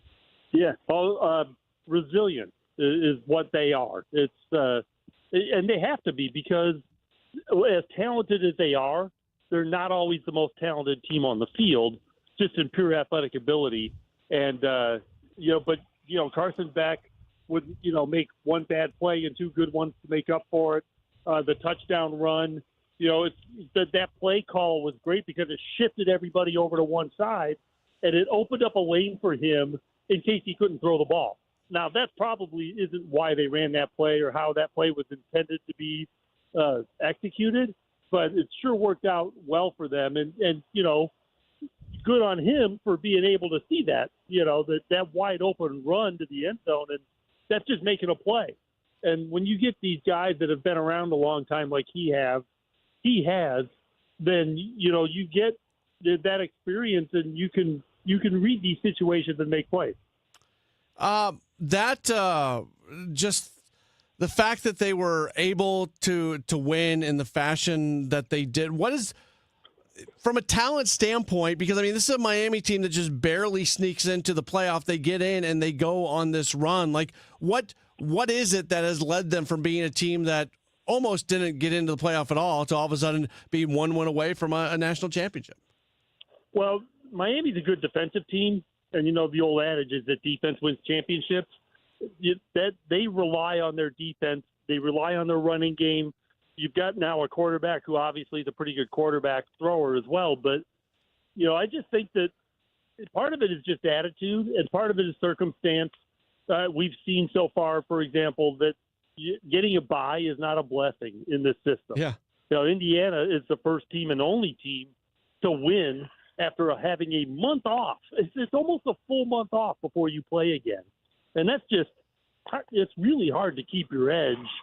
When you're sitting around that long and you're home for the holidays at some point, you probably have final exams for the kids that are, sticking around as students. It's hard. And I don't think it's a coincidence that those teams are 1-7. And so Miami, really had the benefit of, even though you have to play a road game in their case, of, not having to wait so long to play. Are they going to get this calendar fixed at some point? Because it is, all aspects of the college football calendar, to the layoff, to how much time you have to wait for when the transfer portal is open. Everything about it to me seems terrible. Yeah, I think the fix for this is they expand to 16 and everybody's on the same calendar. Everybody's playing that first week. And then you can still use the bowls the way you use the bowls, but now you don't have teams sitting around longer than everybody else. And so my guess is that's how they would fix that problem if they're intent on fixing that problem. There's probably bigger plans in mind, at least in some people's minds, and probably the SEC and the Big Ten.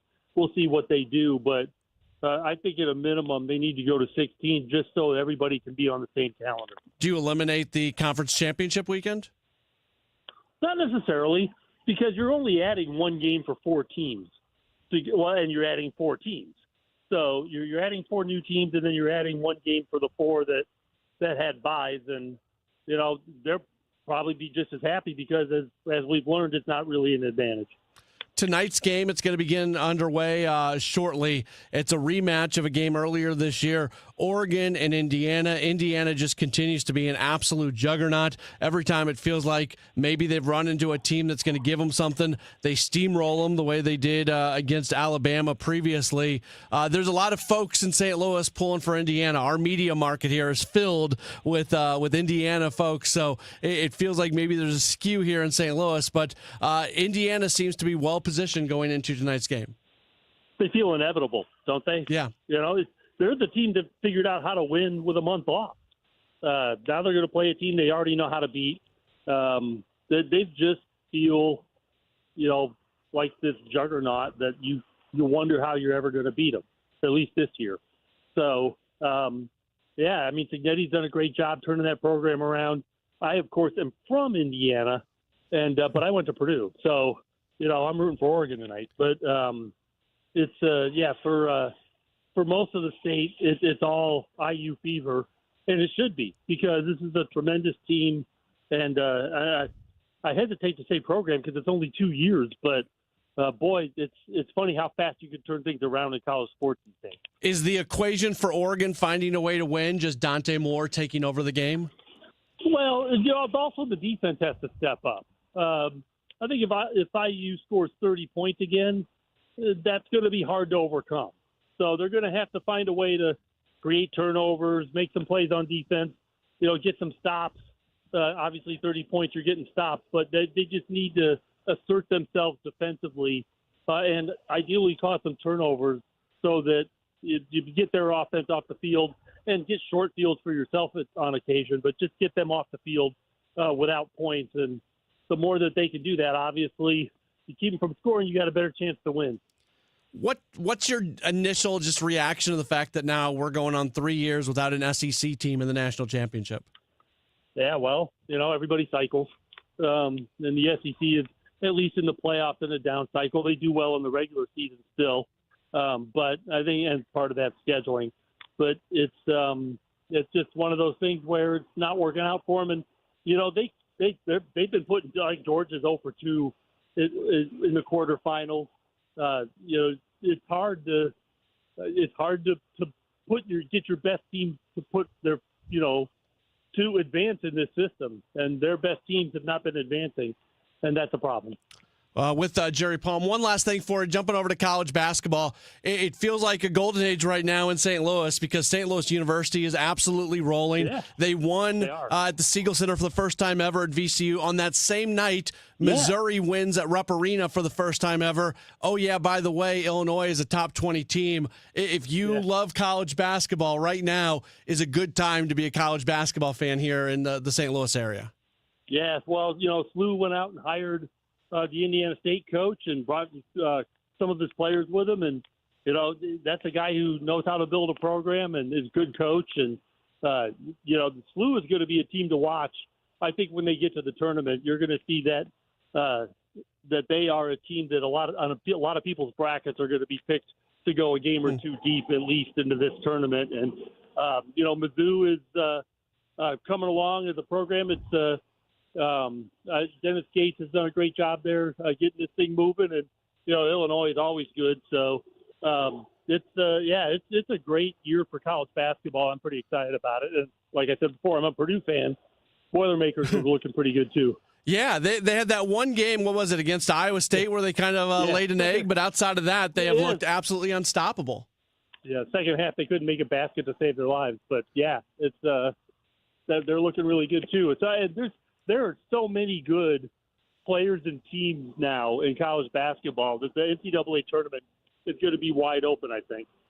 He is Jerry Palm. You follow him on Twitter at JPPalm85. His website is an absolute must visit. You should be doing it on a daily basis. PalmBrackets.com, P-A-L-M brackets.com. Check it out for yourself. He is Jerry Palm. Jerry, thanks so much for your time. Enjoy watching the game tonight, and I'm sure we'll be talking a lot of college basketball here over the next few months. All right, thanks. Awesome. Very good. That's Jerry Palm joining us on the program. We appreciate him taking a moment or so with us. It really, we got that college basketball question in at the end. How awesome was it the other night when SLU goes to VCU and winning in that specific building, the Siegel Center? They've never done that. And then that same night, Missouri goes to Kentucky and wins at Rupp Arena for the first time ever, which was remarkable that's never happened. And I mean, not that they've played a ton of games there because they haven't been in the SEC that long, but I mean, you get what I'm saying. It was a special night, and Illinois is a really, really good team. And I think Jerry was right when he said that this year the NCAA tournament is going to be wide open. I also really, because we think about SLU as being a team, and they are, what I'm about to say is not incorrect. We think about SLU being a team that's going to have to fight, scratch, and claw their way into the NCAA tournament and might have to win their league tournament to be able to get in.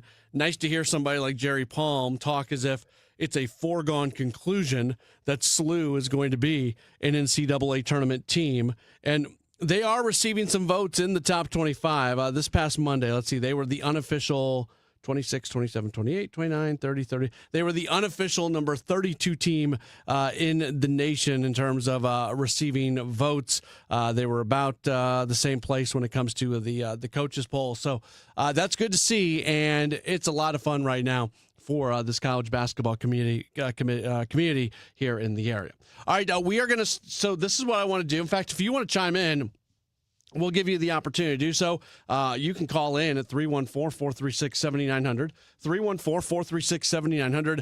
That's how you call. That's how you text. You can tweet at me as well, at Matt Pauley on air, MattPauley on air. And you can also leave a comment on the video stream.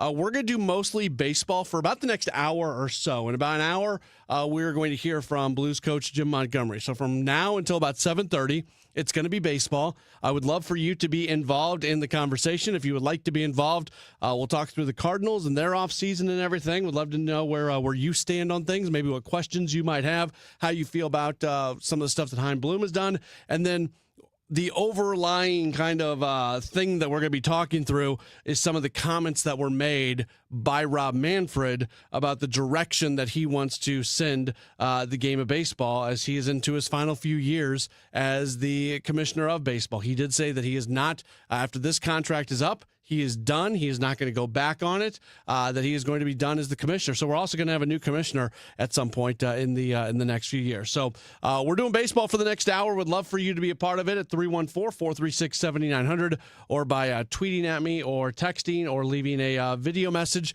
And we'll come back and have more in just a moment. This is a Gray Bar Sports Open Line on KMOX.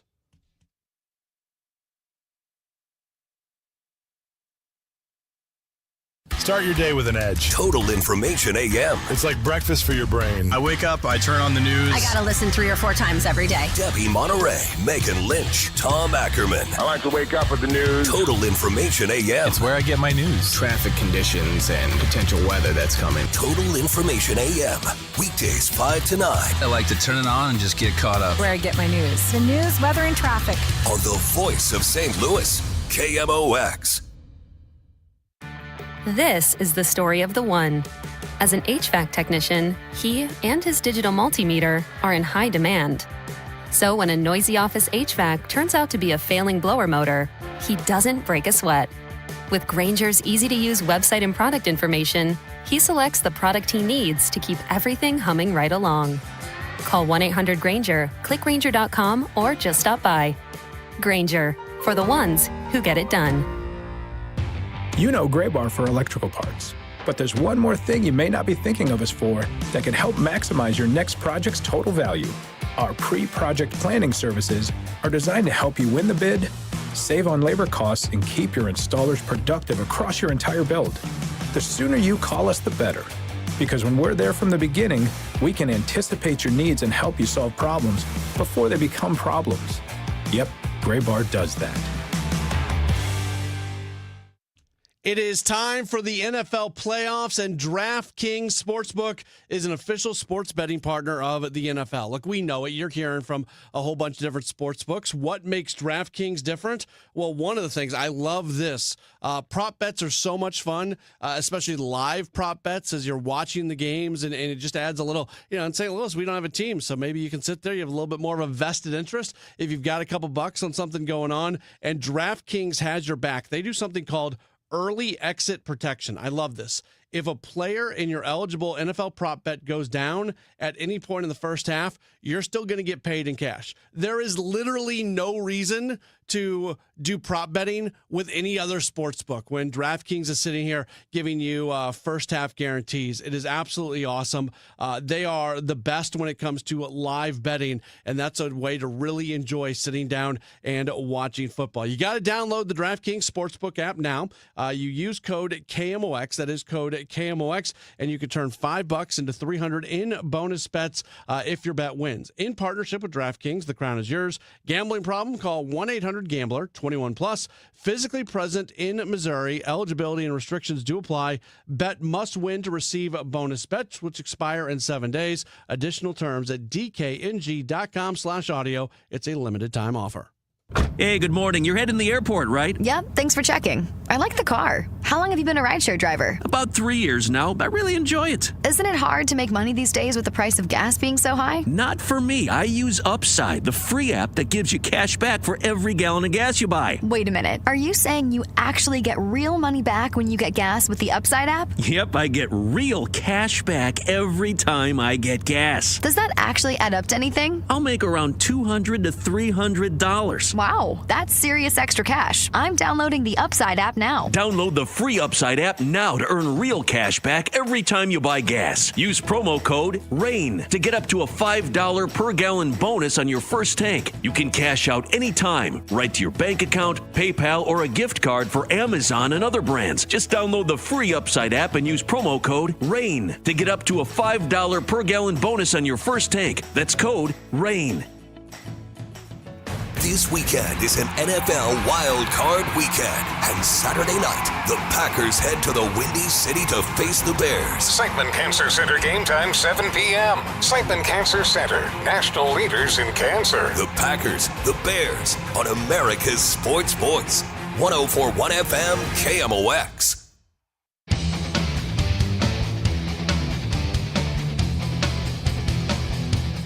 It's a Gray Bar Sports Open Line right here on KMOX. My name is Matt Pauley, continuing to take you through this Friday evening. We are with you until 8 o'clock tonight And for the next a little bit less than an hour, we are going to be doing nothing but baseball. And we welcome in your phone calls. This is the open line portion of Sports Open Line. Your text, your tweets, your video chat messages are also welcome. If you do want to call, the phone number is 314-436-7900. 314-436-7900. That's how you call. That's how you text. You can tweet at me, at Matt Pauley on air, MattPauley on air. Or you can leave a comment on the chat if you are watching on the video stream on Facebook, Twitter, and YouTube. We are there for you, and we can certainly address your comments as we go along. So it's kind of a twofold thing. I blocked out a pretty significant amount of time here to talk to you if you have any thoughts on what the Cardinals have done, if you're happy with the way this kind of rebuild and the moves that have been made, if you're wanting more, if you don't understand why more has not been done, all of that is on the table. I also wanted to spend a significant amount of time today talking through some of what Rob Manfred, the baseball commissioner, has said. And he said a lot, and that's when I was thinking through the show today, I wanted to put together a significant amount of time because I don't even know if this is going to be enough time to talk through everything that he has said. So we're just going to kind of go one by one. He was doing a radio interview, WFAN in New York, and he said that he would like to put some sort of free agent signing deadline in place. That immediately got pushback from Tony Clark, the head of the Players Union, as you might expect. Like Rob Manfred and the owners can't say anything without Tony Clark pushing back. But some players pushed back as well. In fact, Brent Rooker of the A's, who we've talked about on this show before, who's a really, really good follow on social media, and he's a lot of fun.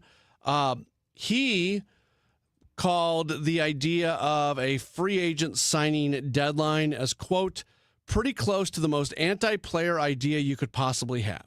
Now, it's hard to talk about this without knowing what exactly a free agent signing deadline actually looks like. Because you can't have all of your if guys are now all of a sudden, if the deadline, I'm trying to it's wacky to talk through, so that's why I'm stammering here. If you put a deadline in place of February 1st and there's a bunch of dudes who have not signed and it's February 1st, that doesn't mean they're not going to be able to sign and they're not going to be able to play. So, again, he did not give details to the signing deadline, so it's a little bit hard for me to talk through what it looks like. But one possible idea that's been thrown out there is that there is a signing deadline, and then maybe if you sign after that deadline, there are restrictions on what type of contract you can sign, or maybe it's a window situation where there are signing windows in the offseason. And I think all those things are different things. I'm with Brent Rooker.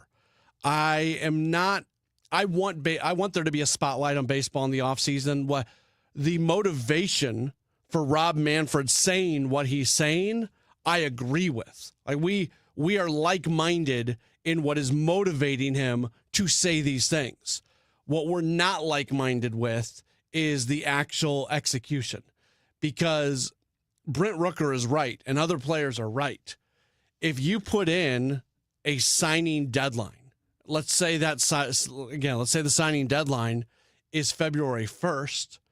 Well, then on the final day of January, teams are, and maybe what it is if you don't sign before February 1st, you can only sign a one-year contract, or there's a limit on how much you can make. I don't know. You can only sign a veteran minimum contract after a certain date. I don't know what it looks like, but let's just say there is something that would be very restrictive to players making money.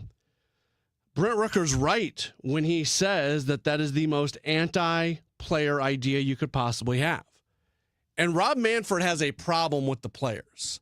There is a feeling amongst Major League Baseball players, especially the power brokers in Major League Baseball. In fact, there was the story that got out because Rob Manfred did a tour and met with teams across Major League Baseball, and when he was around the Phillies and Bryce Harper was in there, Harper very vehemently with strong language basically told Manfred that he was not welcome in that clubhouse. And as you might expect, that did not go well. So there is already this feeling amongst players that Rob Manfred does not have their best interest in mind. And he doesn't, by the way. He has the best interest in mind of the owners because that's his job. He works for the owners. It hasn't always been that way. You go back to previous commissioners, and commissioners were basically independent, where they were working for the game of baseball, working for players and owners. And I would love for it to go back to being that way. But the way it is now is the commissioner works for the owners. And that's not going to change. As much as I might love the idea of it changing, it simply is not going to change, barring something crazy happening. So yeah, that restricts the ability, that restricts the earning potential for players. Because if you know that there is this deadline, and again, the arbitrary date of February 1st, when you get to the final day of January, the deals that you have are the deals that you have, and there's no more room for negotiation. So I don't like the idea of the deadline, but what I do like, I think there are other ways to make this work. I'd be okay with windows and some legal tampering periods. I've talked about this a lot. The new league year starts on December 1st. And generally the winter meetings are starting on December 8th or something. You could easily hold free agency until December 1st and start a legal tampering period for a week or so, and then open up the ability to sign when the winter meetings get started. And then there's an opportunity when there is a huge spotlight on the sport for a bunch of news to start coming through, because you're almost assured that some deals would have been worked out during that period. Maybe you take that and you say December is a period where you can sign, or the first half of December, or you take it up until around Christmas or so, and if maybe you close the window, and around January 15th or something, you open up a second window. I don't know if you're allowed to talk during that off period or what it might be, but maybe you do close down a window at some point in time in terms of actually being able to sign deals.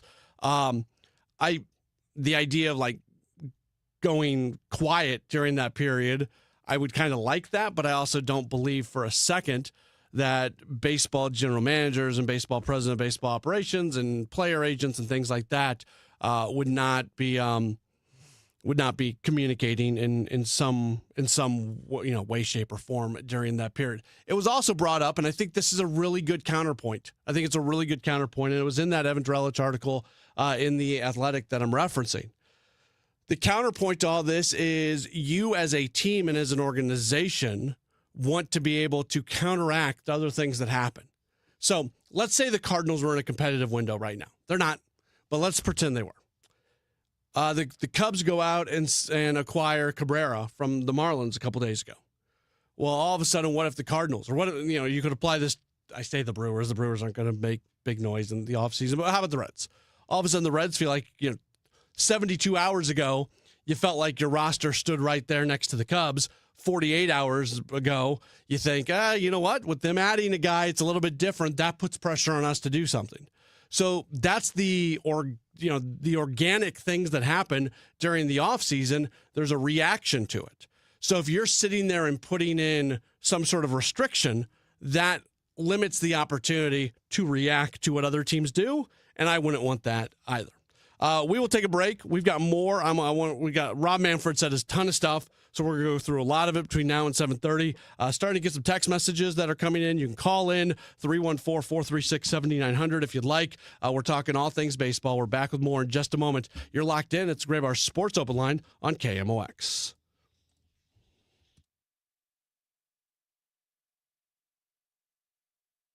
I'm John Morgan of Morgan & Morgan. One question I'm always asked is, how did you become the largest injury firm in the world with over 1,000 attorneys and $25 billion in verdicts and settlements? One way was our financial strength. Medical malpractice is the third leading cause of death in America. To prosecute a typical case costs up to $250,000 in case cost. We advance them all. Product liability cases can have similar costs with an army of lawyers on the other side. Automobile insurance companies have the resources to fight. Guess what? So do we. Many law firms simply may not have the financial firepower to work up your case the way you deserve. And we don't charge by the hour. No recovery, no fee. If you have a question about your case or wish to become a client, go to forthepeople.com on your mobile device or computer. 24/7. It's that easy. Morgan & Morgan.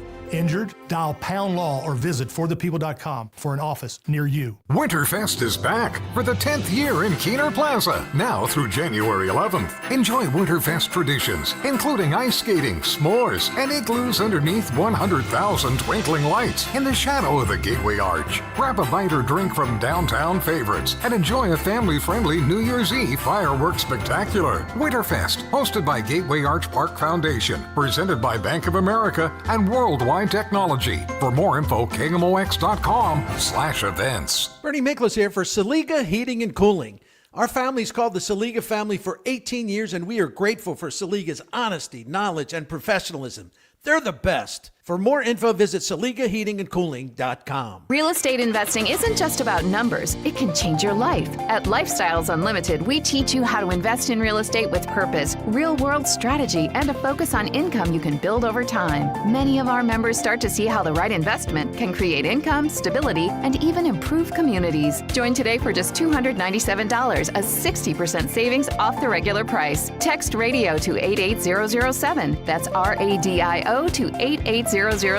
Presented by Lifestyles Unlimited. I'm Ed Evans, CEO of Consumer Cellular. No, we're not one of the big guys. Truth is, we don't want to be. If you're over 50, Big Wireless probably has you paying for more data than you might need. You could be throwing away thousands over a lifetime. Our entry-level data plans start at just $20 a month. And for a limited time, switch and get your second month free. Call 1-888-FREEDOM, visit consumercellular.com or a store near you and get your second month free today. Plans include $5 credit for auto pay and e-billing. See site for additional details. It's your captain speaking. To the passenger with the Mirror Fast soft shoes, smart move. No way am I letting travel constipation ruin this trip. Can't blame you. Mirror Fast works fast, but without the harsh side effects. Since I'm such a smart traveler, can I move to first class? No. Close the curtain, Carol. From the makers of Miralax, new Mirafast soft chews work naturally with your body in as little as 30 minutes to give you a comfortable go on the go. Find Mirafast today at your local retailer. Use as directed for occasional constipation. Contains magnesium hydroxide. For all station contest rules, go to KMOX.com/rules. Welcome back to the Gray Bar Sports Open Line. Once again, Matt Pauley on KMOX. We're back at it on KMOX as we do continue on. We are welcoming your various forms of getting in contact with us. If you want to call, the phone number is 314-436-7900, 314-436-7900. That's how you call or text. You can tweet at me, at Matt Pauley on air, or you can leave a message on the video chat if you are watching us on Facebook, Twitter, and YouTube. And I've kind of thrown it out there that baseball-wise, whatever's on your mind, we can talk through it. We got a little bit of time here, and would love to hear what your thoughts are on where the Cardinals are at and what Chaim Bloom is trying to accomplish right now, if you're happy with it or not happy with it. So that's sort of the question that's out there if you want to get in here. But we got an outside-the-box text message from Craig in St. Louis. Craig said, playoff baseball is so interesting compared to regular season baseball. What if regular season win-loss record was of series instead of single games? I think it would make regular season 3 times more interesting. I realize logistics of having every series be a 3-game series would be difficult, but it's my idea of making the regular season more interesting. Craig, I appreciate the outside-the-boxness of, is that a term, of your text. I don't like it. It'd be way too gimmicky for me. I think you're incorrect in saying that things are going to be more interesting. Essentially, there's not that many sweeps in baseball as is. I mean, there's some. It's not like there's none, but a lot of series are 1-2-1, 4-game series 2-2, things like that. We always talk about just win series and you're going to be okay. So if your system were to put in place, I actually don't think there would be, say, one team won the first game and the second team won the other game, and then you go into a third game, and then whoever was going to get credit for the series win.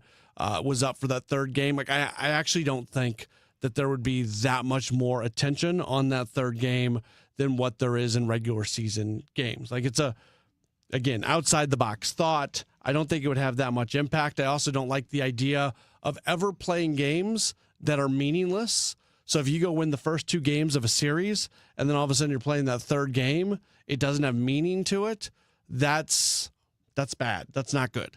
So, Craig, I appreciate you listening. I'm not trying to poo-poo your idea. I appreciate the creativeness of the idea, but I am not in on that one for sure. It's just not something that I would be interested in seeing. We've got another hour of the program coming up, and then when we get done today, we are going to have our Gas House Gang replay. Got a message on the video chat asking about when Katie Wu was going to be on the station. She was on today during the Gas House Gang at 12:30, so she'll be on at 8:30. So our good friend Katie Wu, who is leaving the Cardinal beat with the Athletic to go to the Dodgers beat, she spoke today with Chris Ranji and Mike Claiborne, and you're going to be able to hear that conversation, which was really, really good because Katie's the best. You're going to be able to hear that conversation coming up at 8:30 this evening. Also, an update on the football game. Indiana is up on Oregon 7-0 after Indiana had a pick six on the first play of the game. First play of the game, pick six, return for a touchdown. Indiana is up 7-0. We'll keep you updated on that as we go along. It's a Gray Bar Sports Open Line on KMOX. Time now for today's Spotlight on Health Trends, sponsored by Wesley Financial. Improve balance at any age. The Mayo Clinic suggests adding specific daily exercises for better stability. Balance on one foot using an object for support if you need it. Then switch legs. Try standing up from a seated position without using your hands, or walk a line, heel to toe for a short distance. Tai Chi, with its gentle flowing movements, is also proven to improve balance. I'm Margie Schaefer. Wesley Financial Group is not a law firm. I'm Chuck McDowell, founder of Wesley Financial Group. Did you buy a timeshare because they told you it was a great investment? That's a lie. Most timeshares can be bought online for $1. To find out what your timeshare is worth and to cancel it, call us today and we'll send you our timeshare exit kit free with all your options for cancellation. Call Wesley for your free exit info guide. 800-959-3388. That's 800-959-3388. Hey, Cardinal Cowboy here. Who would have thought a car crash would have led to charities, TV shows, and cheering with the best fans in the world? I'm thankful for every day. And so are my friends at Renner Garage Door. They've been turning garage doors from zero to hero since 1966. With help from trusted brands like Delden, Amar, and LiftMaster, honest family-style service you can count on. So giddy up and get your free repair or replacement quote today. Giddy up! RENNER, RENNER. Hi, I'm Jim Brennan with McKelvey Homes. The wait is over, and we are now selling at the Reserve at Wildwood. The early bird gets the worm, so call today and pick the home of your dreams at the coveted Wildwood Town Center, located at Highway 100 and 109. You will love the design of the Reserve, with its extensive trails and wooded common ground. In a park-like setting, select from our popular Liberty or luxurious designer series homes from the 560s. Visit McKelveyHomes.com and move up to McKelvey. This is the story of the one. As the purchasing manager at a manufacturing plant, she knows the only thing more important than having the right safety gear is having it there when you need it. That's why she partners with Grainger for auto reordering, so her team members can count on her to have cut-resistant gloves on hand, and each shift can run safely and efficiently. Call 1-800-GRAINGER, click Grainger.com, or just stop by. Grainger, for the ones who get it done. Are you 50 or older? This news is for you. The CDC recommends you get vaccinated against pneumococcal pneumonia. Even if you're healthy, your age puts you at risk. People 50 or older are over 6 times more likely to be hospitalized with pneumococcal pneumonia compared to adults 18 to 49. Just one shot can help protect you. Learn more and schedule at vaxassist.com. That's VAXassist.com. Sponsored by Pfizer. The trusted voice of St. Louis. KMOX AM St. Louis. KMOX FM Hazelwood. Always live on the free Odyssey app. This is CBS News on the Hour, sponsored by Pfizer. I'm Jennifer Kuiper. An early evening vigil is held at the Minnesota State Capitol after the shooting death of Renee Good by an ICE agent in Minneapolis Wednesday. Rabbi Jason Rodich. We stand here with our beautiful differences and in unity with our grief and determination. And we stand here because Renee Nicole Good was murdered by forces of evil. This man attended the vigil. In this country, we have trials, and we have judges, and we have juries, and we do not have public executions. Video from the ICE agent with a new angle on Wednesday's shooting is shared by the White House, with Vice President J.D. Vance repeating his argument that the officer fired in self-defense. No comment yet on that video by Minnesota officials. Leaders in Portland, Oregon are pushing for federal agents to leave after a shooting sent 2 people to the hospital. The Portland police chief confirms that the man and woman have ties to a Venezuelan gang. KXL's Heather Roberts has spoken with Oregon Democratic U.S. Senator Jeff Merkley. Senator Merkley lives within blocks of the shooting. He tells me he's frustrated with the lack of communication from the administration. We have much less information than we would have expected. And what they have released so far, he says, is suspect. Because the Secretary of Homeland Security and her officials that work with her have lied to the American public and to Congress time and time again, we are at this unfortunate moment in which we cannot trust the information that comes from them. Heather Roberts for CBS News, Portland, Oregon. Homeland Security says the driver, who is in the U.S. illegally, weaponized his vehicle, causing an agent to fire a defensive shot. President Trump hosted oil executives at the White House today to talk about investing in Venezuela after the recent events. CBS's Cammie McCormick. The interim authorities in Venezuela realize the game has changed. Energy Secretary Chris Wright says the interactions have been fantastic. The United States is now in a very strong position because we're controlling the sale of their oil. But right now we're doing it massively for their benefit. We're selling their oil at a higher price. We're collecting money in U.S.-controlled accounts, and we're delivering money to the interim authorities in Venezuela. In return, he says they have promised to work with the U.S. to improve safety and restore relations. But he said that will take some time. A judge for now stops the Trump administration's freeze on child care and other social service funding for 5 states. The government says employers added 50,000 jobs to payrolls in December as the unemployment rate ticked down from 4.5% to 4.4%.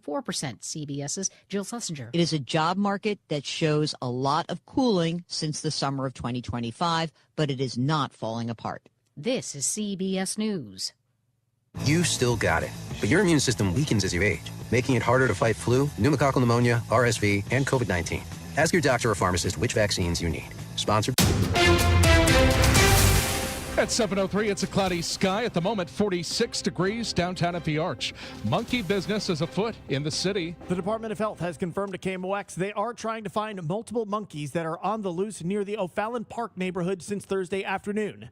Environmental Health Bureau Chief Justin Hauser says capturing these monkeys will require outside help. We have engaged with multiple partner agencies so that once the location of the monkeys is confirmed, those agencies that are properly trained and equipped can work to capture the monkeys. Hauser says the St. Louis Zoo has identified them as vervant monkeys, which are intelligent but can be unpredictable. Where these monkeys came from is not known. He adds if you spot one, do not approach it and instead call animal control at 314-657-1500. Sean Malone, KMOX News. Kansas City State Representative Michael Johnson says the Chiefs' future move to Kansas is a political grab. It seems as if, though, we were just used to up the ante for Kansas at the end of the day.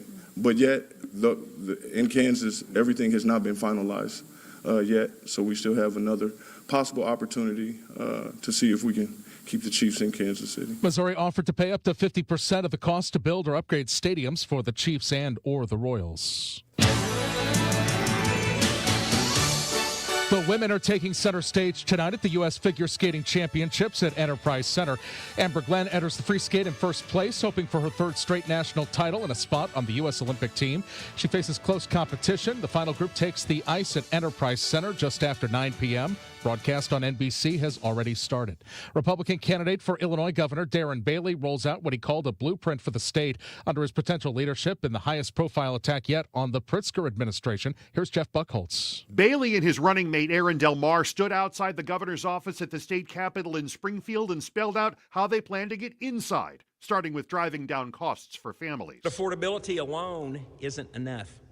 Families also expect safety, accountability, and a government that they can trust. At its heart, what Bailey calls the Illinois version of former Trump advisor Elon Musk's Doge budget-slashing campaign, even as questions linger about its methods and the actual savings. Del Mar addressed that controversy. People may not like the brand and they may not like the name, but I guarantee you they are going to love the results. In Joliet, Governor Pritzker says Illinois doesn't need a Doge, and the state's inspector general constantly audits operations. I don't think anybody in Illinois thinks that we ought to do what Elon Musk did to the federal government. Bailey says the governor's allowed what he called hatred of the president to consume him, and Illinois is worse off for it. Forecast overnight, a few light rain showers late tonight, low 38. For tomorrow, we could start off with a few sprinkles and flurries.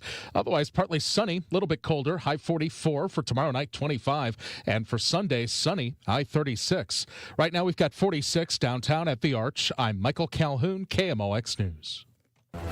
Welcome back to the Gray Bar Sports Open Line. Once again, Matt Pauley on KMOX. Back at it as we are into the second and final hour of a Gray Bar Sports Open Line. There is a different type of sport going on, actually a couple of different kinds of sports going on right now in St. Louis. The figure skating championships going on, but also, Michael, the sport of monkey catching. Barrel of monkeys. Yes, Michael Calhoun from the news department joins us. You've heard him and Sean Malone talking all day about it. Is it now being reported that there are 4 loose monkeys in North St. Louis? 4 is the number they believe. The official term that they're using is multiple monkeys, but eyewitness reports indicate there may be as many as 4. All right, so let's do this. If you have seen the monkeys, text in at 314-436-7900, and over the final hour of the program, we can do monkey reports, where if anybody has seen the monkeys, we can let you know where they have been. I know this is Sports Open Line, but this story really interests me. How in the world does this happen? Well, somebody's got a monkey they're not supposed to have, and they leave the door open, I guess. Or 4 monkeys they're not supposed to have. Which is true. It's illegal to have any kind of an exotic animal in the city of St. Louis. So that's how they know that this is something that should not have happened in the first place.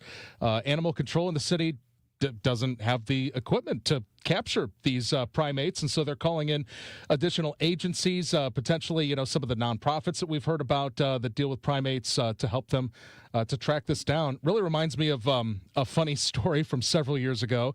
A former colleague here, Alex Stegman, was covering when some cows got loose also in North City. I believe they were headed to the slaughterhouse, actually, and they were prowling the streets and it is were eventually saved from the slaughterhouse, by the way. It is much easier to catch a cow than it is to catch a monkey, though. Is that a joke? No, I mean, cows are not fast. If I run after a monkey and it runs away from me, I'm not catching it. If I run after a cow, I don't think it's going to start running away from me. I don't think so, no. Have you ever seen a cow run? Trot, I guess. So, I mean, I feel like the cow, you just have to get the right, materials in place to wrangle the cows. With the monkeys, you have to get the right materials in place, but you also have to be, nimble on your feet. Do they shoot them with a dart gun or something to get them to pass out? How do you catch a monkey? Or try to get them, put some bananas into a crate with a door tied to a string? I don't know. I've had people texting me from all over the country today, friends that I have who live all over the place, asking me about the monkey situation. Really? Yes. This is national news. It is. Sean Malone got off the phone not long ago with CBS News in New York. And actually right here, cut number 263 on the CBS National News feed. Monkey business is afoot in St. Louis. KMOX Radio, Sean Malone has the story. So there it is. It literally is national news. We'll hear him in one of the CBS top of the hour newscasts, I'm sure. I rarely get text messages from people in other cities about news going on in St. Louis, but the monkey story, for whatever reason, has resonated throughout the country. Isn't that funny, too, how anytime anything happens in whatever city you're in, which is usually a big metro area, friends from across the country will text and say, were you at that big, whether it's a monkey on the loose or a protest or a tornado or what happened, whatever it happens to be, were you there? And it's no, that's, 35 minutes away from me. Yeah, it's people just make assumptions that we're all at everything. But when these monkeys are caught, Michael, they should go to the St. Louis Zoo and they should be on they should make a special display for the monkeys of North County. Yeah. Well, actually, they're building that safari attraction in North County, so give them a big pasture and some trees to just that'll be really cool. That's less of a zoo and more of like a Jurassic Park kind of attraction that they're building up there, where you'll get into a gas-powered Jeep and go through a field with gazelles and stuff. So. Yeah, it looks awesome. And we're zoo members in the Pauley household, and my kids love going to the zoo and love seeing animals and everything. So we are looking forward to the addition of another zoo type. Because we do the zoo, we do Grant's Farm, we do all that stuff. So we are looking forward to, because they've already started putting animals out there. I know it's going to take a few years for them to, get it ready for people to actually come out. But I believe there are already a handful of animals that have been placed into that habitat. Yeah, and one of the big reasons they're doing this is because the St. Louis Zoo, right up there with like the San Diego Zoo, is big in conservation and breeding. And so... being able to have just the room, being able to have more of a natural, environment for the animals is going to be a big help to that end. And it's a big thing for St. Louis, too, when you think about, how big of an attraction, whether it's, Six Flags Worlds of Adventure or the Sea Worlds and the Busch Gardens, all of these theme parks that have these kinds of attractions. That's what the zoo is building in North County. So yeah, it's going to be really, really cool. All right, well, we are on Monkey Watch 2026. Michael, thanks for hanging out for a few minutes. Thank you. That's Michael Calhoun from our news department talking through the monkey situation here in St. Louis as monkeys are on the loose. I'm serious. If you've seen the monkeys, text in 314-436-7900, 314-436-7900. Let us know where you saw them, how many monkeys you saw. From what I believe I've read and what we've reported, at one point, 2 monkeys were seen together, but it seems as if the monkeys have all gone on their own way. These monkeys, I believe they said today, are smart, but also unpredictable. So we have unpredictable monkeys running around North St. Louis here at the moment. We're going to take an early break because there's really no way to transition from monkey talk to baseball talk. So we'll take an early break right here, and then we'll take it all the way to the bottom of the hour, doing nothing but baseball, continuing to welcome in your thoughts, and I'll continue to go through some of what Rob Manfred had to say. That's all coming up in just a moment. Don't go anywhere. You're locked to a Gray Bar Sports Open Line on KMOX.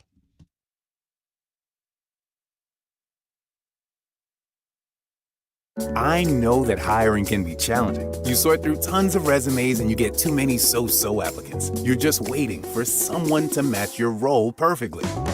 Well, now, there's a place where you can meet them fast. ZipRecruiter. Need to hire right away. Start your search for strong candidates. The right fit awaits. Build your team. Build it sooner. Meet your match on ZipRecruiter. Just head to ZipRecruiter.com/radio right now to try it for free. And you're on your way to meeting your match. 4 out of 5 employers who post on ZipRecruiter get a quality candidate within the first day. So try it now. Go to ZipRecruiter.com/radio. Once again, that's ZipRecruiter.com/radio. Meet your match on ZipRecruiter. Try it free. Hey, can you blow up some balloons for Jack's party? I can't. I'm so congested. You need Sinex Saline from Vicks. Sinex Saline nasal spray. Yeah, just Sinex. Breathe. Sinex Saline instantly clears everyday congestion associated with colds and year-round allergies with a gentle, ultra-fine mist that's no mess and easy to control. Daddy, we need more balloons. On it. Enjoy life's important moments without congestion. Try Sinex Saline from Vicks. Just Sinex. Breathe. Use as directed. You still thinking job change in the new year? Yeah, I need something that's in high demand and more stable in this economy. IT? Yeah, cybersecurity, maybe even AI. That's what I did. Really? How? Went to My Computer Career. You don't need any prior experience, and you could start your new career in a matter of months. A lot of IT pros go to school there, too, to level up. Sweet. Are classes online or on campus? Both. Wow, I'll check it out. Thanks. Make this your year. Take the free career evaluation now at mycomputercareer.edu, an elite CompTIA certification partner. Financial aid is available to those who qualify, including VA benefits. Turning 50 doesn't mean slowing down. It means getting smarter about your health. That's why we created NeoVitan Men's 50 Plus Multivitamin. It's doctor formulated to support your energy, immune health, and overall vitality. Plus, it's made in the U.S. using the finest domestic and international ingredients. Take control of your health with supplements you can trust. Look for Neovitin Men's 50 Plus at your local Schnucks, Dierbergs, or online at neovitin.com. Neovitin, made for men who keep moving forward. Update your home for the new year with help from Menards. Organize your home with Closet Made. We carry everything you need to maximize your space in closets, pantries, laundry rooms, and more. Find the closet solution that's right for you and save big money. Check out all our Closet Made closet kits in store. Plus, check out our weekly flyer on Menards.com for all the great deals happening now. Save big money at Menards. Hey, this is former Cardinal Adam Wainwright. Congratulations to KMOX on 100 years as the voice of St. Louis.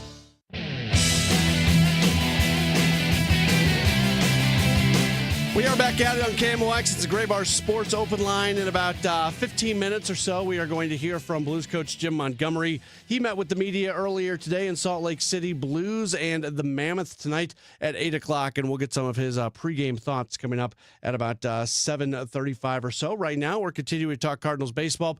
Opening up the phone lines to you as well. If you've got any thoughts on what's going on with the Cardinals and Major League Baseball, let's go to Jim, who's giving us a call. Hey, Jim, you're on Sports Open Line. Hi, thanks for the call. Just thinking about Cardinal baseball this year. We are going to spring training in March to see a couple games, but I've always been a big fan of Arenado, and I'd like to see him stay with the Cardinals, but I don't know if that's in the works. No, I don't think it is, Jim, and I appreciate the phone call. I think he and the organization have just made the decision that it makes more sense for him to be somewhere else at this point, that he's going to be given an opportunity, hopefully. Now, I don't think the Angels are that interested in him, but if he went to a team like the Angels, then it would go against what I'm about to say. But I think the feeling is he goes somewhere where there's more of a chance for him to win, and the Cardinals open up playing time for younger players. You know, last year was supposed to be a runway year. Last year was supposed to be a year where Nolan Gorman got the chance to be an everyday guy. That simply did not happen. Now, there were moments in the season where Gorman was playing every day with mixed success for sure. But this Arenado being on this team, as good as it can be in the clubhouse to have a guy like that, and let's also not lie about things. Arenado's production, he's still a high-end defensive player. He's no longer that every year Gold Glove winner, but he's one of the best defensive third basemen still in Major League Baseball, and he's headed to the Hall of Fame. He's been one of my favorite players to watch play in all of Major League Baseball, but he is a declining player. He had that 2022 season where he was a top 3 vote getter in the MVP, at an 891 OPS that year, and in the 3 years since, the OPS has gone 774, 719, and then last year it was at 666. In that time, the home runs have gone from 30 to 26, 16, and 12. The doubles have gone from 42 to 26, 23, and 18. The slugging percentage went from 533 in that in 2022 to 459, 394, and 377. I'm not saying that he doesn't have a late career renaissance left in him. I hope he does. I'm going to be rooting for that in a very, very big way. But the 3-year trend on Arenado is that he is not an impactful offensive player anymore. And then you throw in the fact that last year he was banged up. He does tend to have back issues, only played in 107 games last year. And why listen to me? Let's listen into Chaim Bloom. This is what he said when asked about Nolan Arenado on Sports on a Sunday morning. I believe that Nolan's going to the Hall of Fame. There are not that many people you really single-digit number of third basemen who have accomplished what he has on both sides of the ball. I think his resume speaks for itself, and he will deserve that honor whenever it comes to him, as I believe it will. We all agree we're at a point both where we are and where he is, where it just makes sense to find a different fit, and so we've been working on that. Obviously, he's still with us, so that hasn't happened yet. But I've been asked about this a couple times this offseason, actually, including by Greg when I was on MLB Network at the winter meetings. And I don't feel any differently than I did at the beginning, that we do think it would be ideal for everybody to find that different fit, but it obviously has to be something that makes sense for everybody. And we have not found that yet, but I don't feel any differently than I did early in the off season on, both that it makes sense and also that we will find it at some point. So that's Chaim Bloom. I can answer the question till I'm red in the face on why it may not be the best scenario to have Arenado back with the Cardinals, but there's Bloom talking very openly about it. Now, a deal's not done.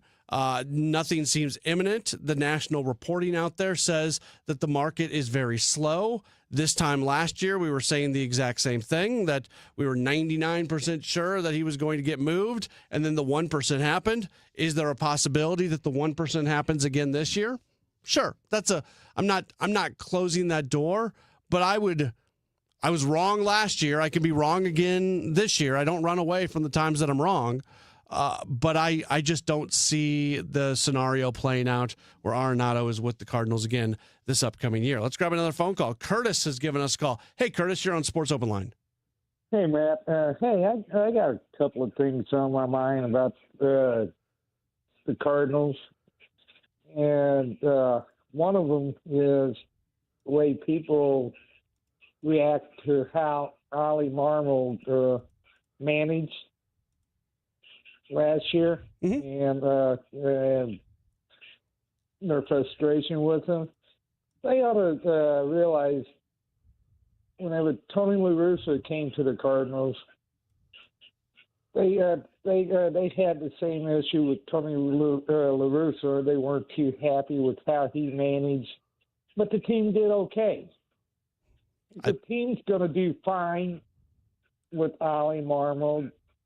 I look at it this way. If people don't like how Ollie Marmol managed, they ought to put their money where their mouth is and try to manage themselves.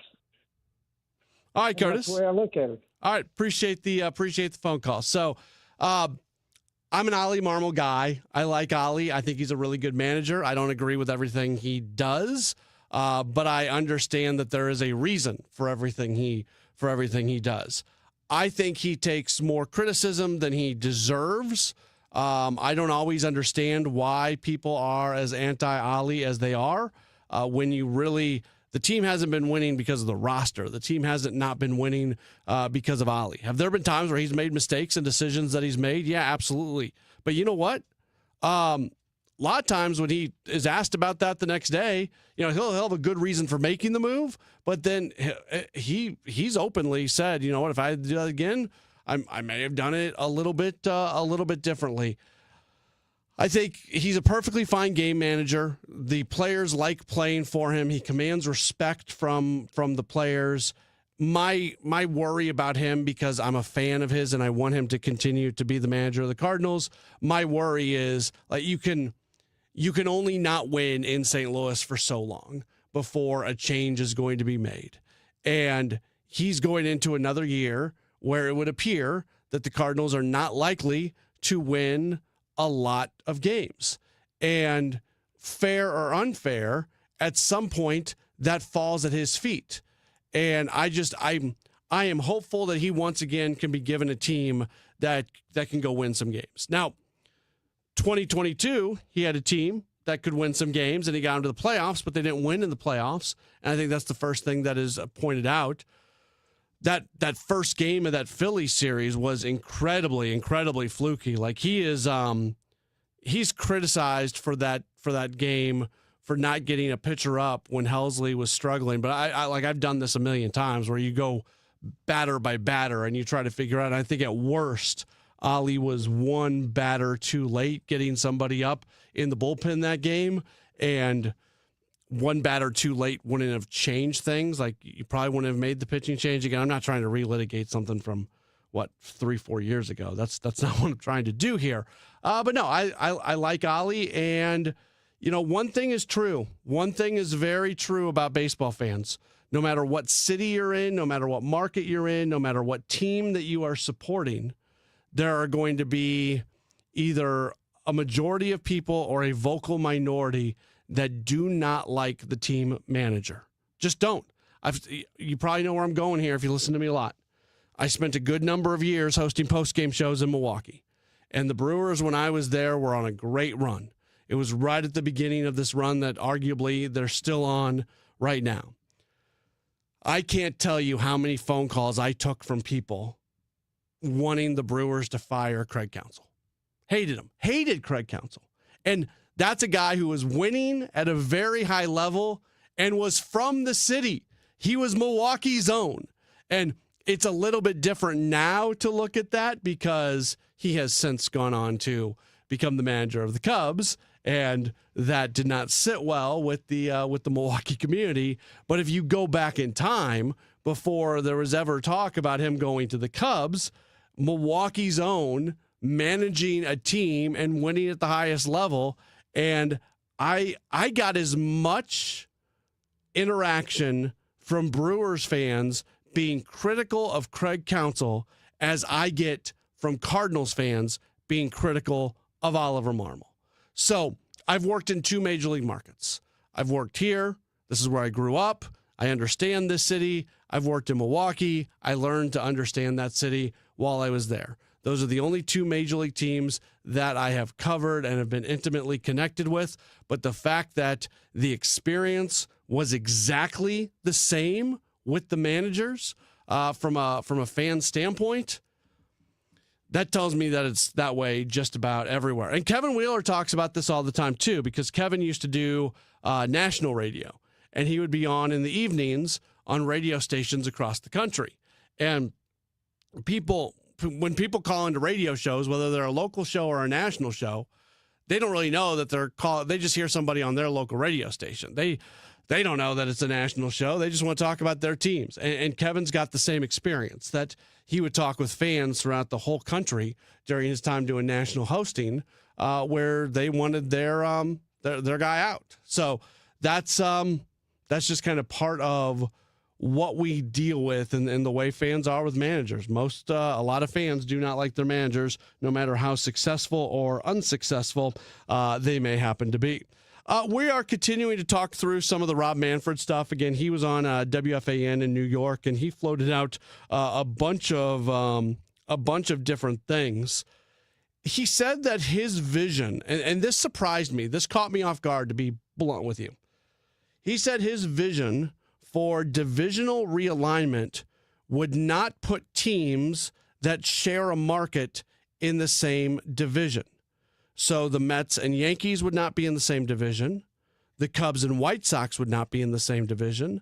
And the Dodgers and Angels would not be in the same division. I don't know if they would include the Padres in that as well, being that that's all Southern California, or if you almost can't. Like, you'd have to put the Padres in with either the Dodgers or the Angels at that point.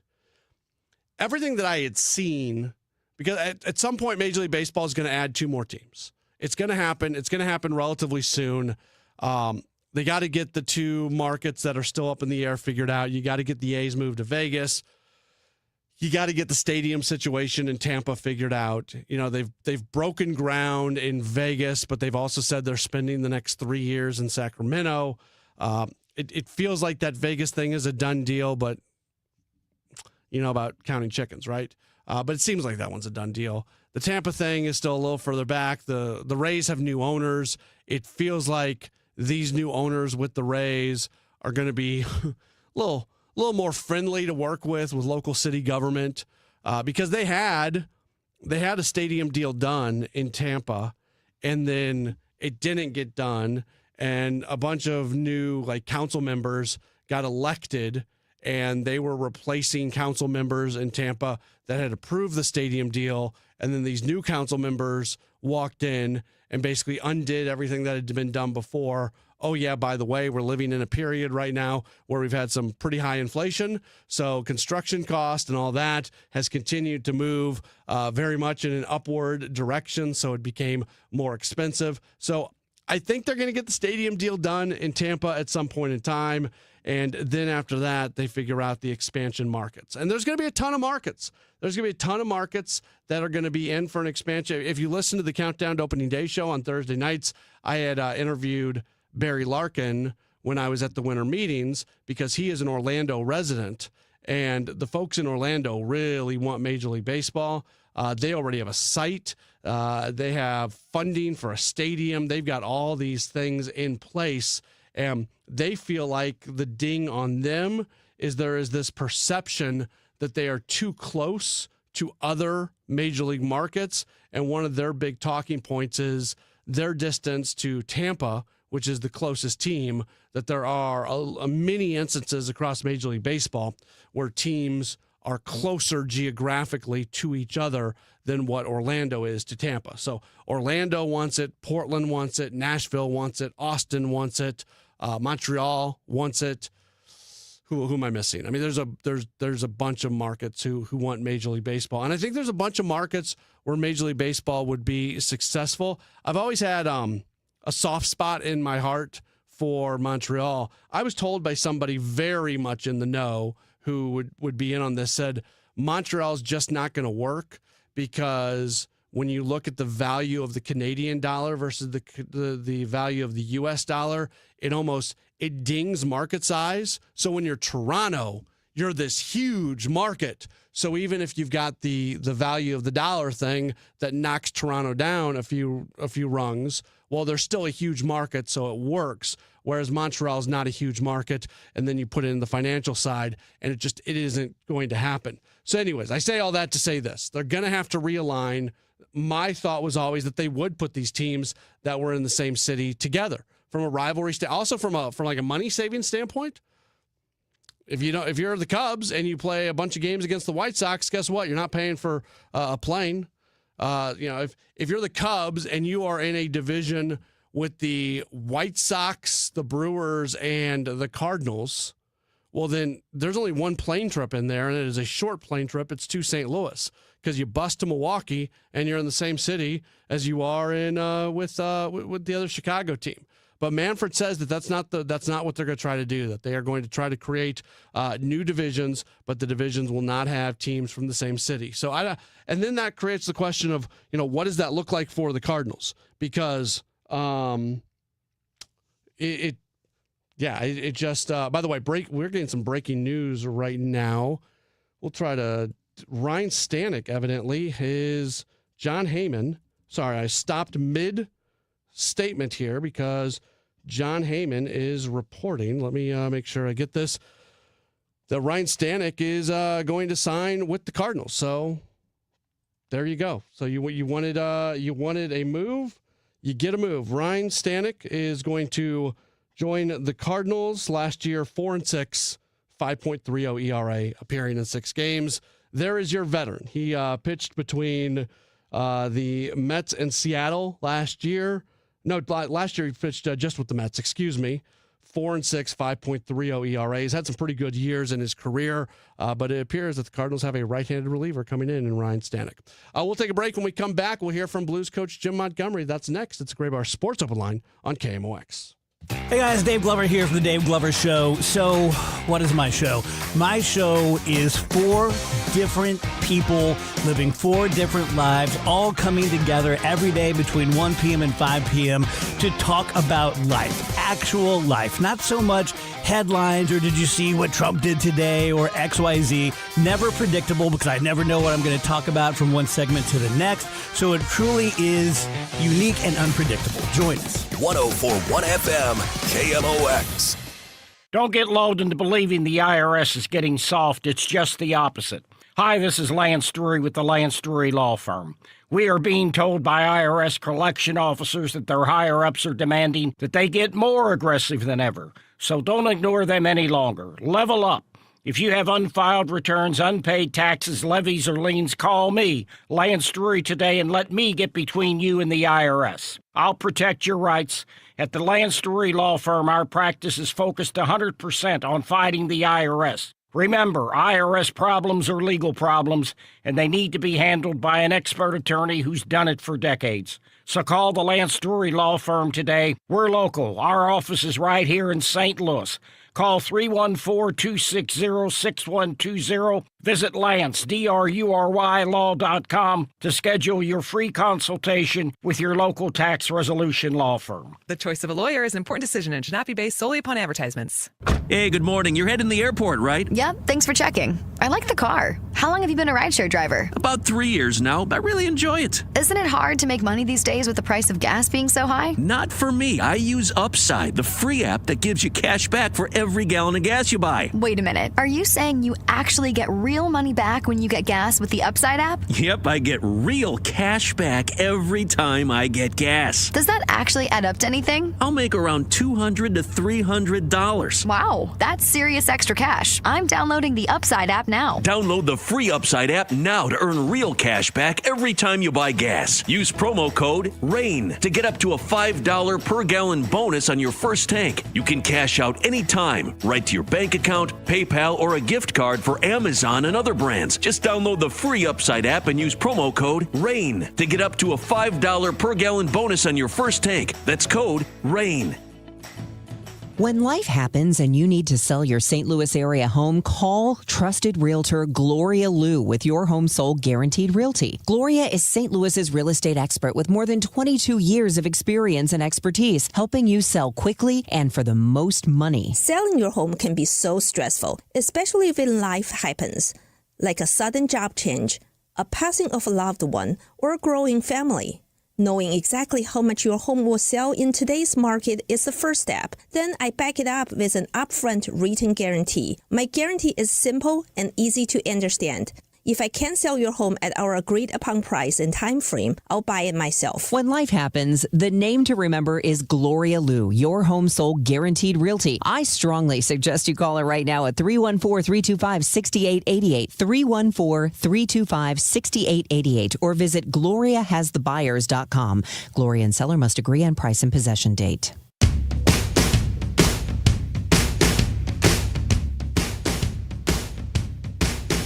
On KMOX, my name is Matt Pauley. We are taking you until 8 o'clock this evening. Also tonight at 8 o'clock, the St. Louis Blues, they are in action as they are in Salt Lake City. Tonight they are going to match up against the Utah Mammoth. Blues coach Jim Montgomery spoke with the media earlier today after the Blues went through a morning skate. Let's listen into some of what he had to say. Blues are coming off a bad loss. Their last time out, that was that 7-3 loss against the Blackhawks. Now, unfortunately, they've had a lot of those kind of losses this year, just not even that long ago. They had that 6-1 loss against the Colorado Avalanche. They tend to win their next games after really lopsided losses, and Montgomery explains why his team does that. Well, I think as athletes and as a team, when you're humbled, like in those situations, you come back with a more concentrated effort on your habits and details.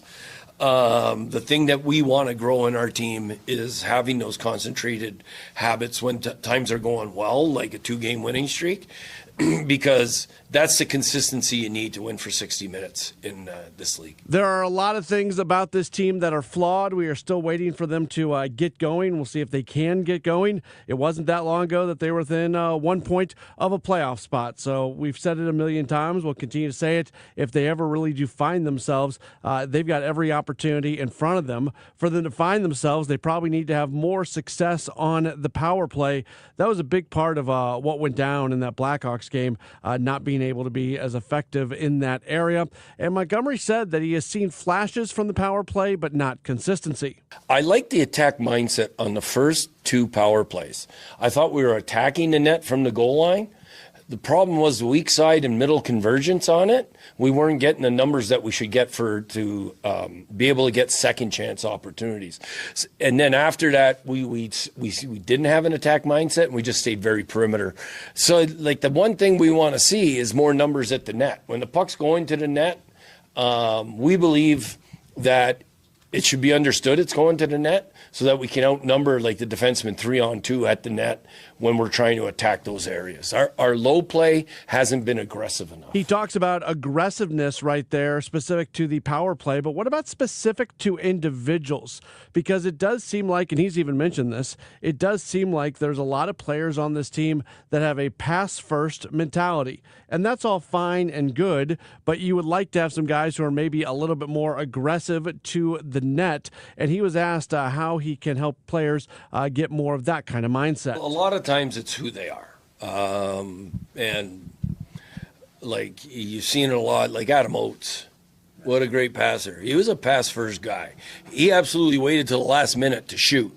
But if you're attacking with a pass-first attitude inside the dots, teams will get out of position because you're a threat. And if you just try to pass the puck from outside the dots without taking a step towards the net, you're easy to defend. There's no reason for people to leave their man. There's no reason for people to overextend.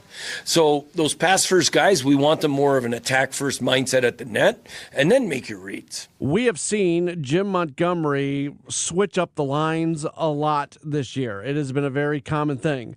If he goes with what was on the ice during morning skate this morning, which is generally the way it goes, basically the lines and the defensive pairings are staying the same from the Blackhawks game to tonight's game. So that presents the question, after such a lopsided loss, why would you keep the lines intact? When I look at the whole season in general, I've mixed lines up quite often.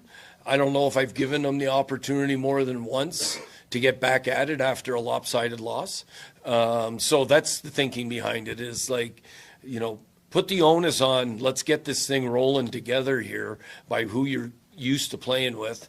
And I think the Shen line has been very effective. And our third and fourth line has been very effective. Like, they both had goals last game. There's probably not anybody more disappointing this year than Jordan Kyrou. The numbers just are not there. The guy who is the most talented goal scorer on the team has scored 8 goals this season, right now on pace to not even be a 20-goal guy, and he's got the ability to be a 40-goal guy. So it's just not happening for him this year. The question is why. Last game, he got the looks that you want to get. He had a breakaway.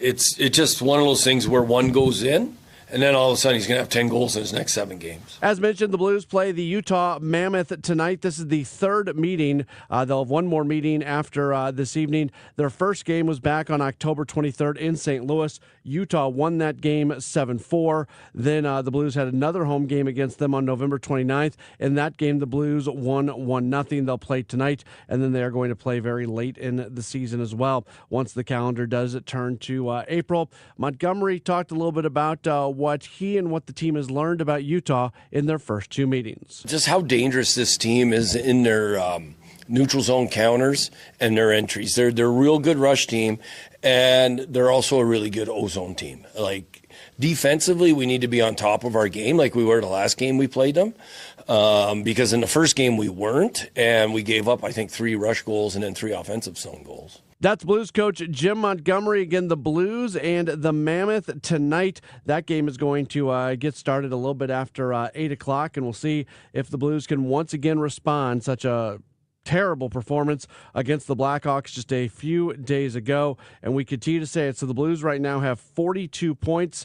The LA Kings are the final playoff team right now. They have 46 points, so just 4 points separating the Blues from a playoff spot, but they haven't really done much of anything to make you feel like that they're going to go on a run, but it'd be good if they could at least bounce back and get a win tonight. We are going to take one more break. We'll come back and we'll wrap up this edition of the program. You are locked to a Gray Bar Sports Open Line on KMOX.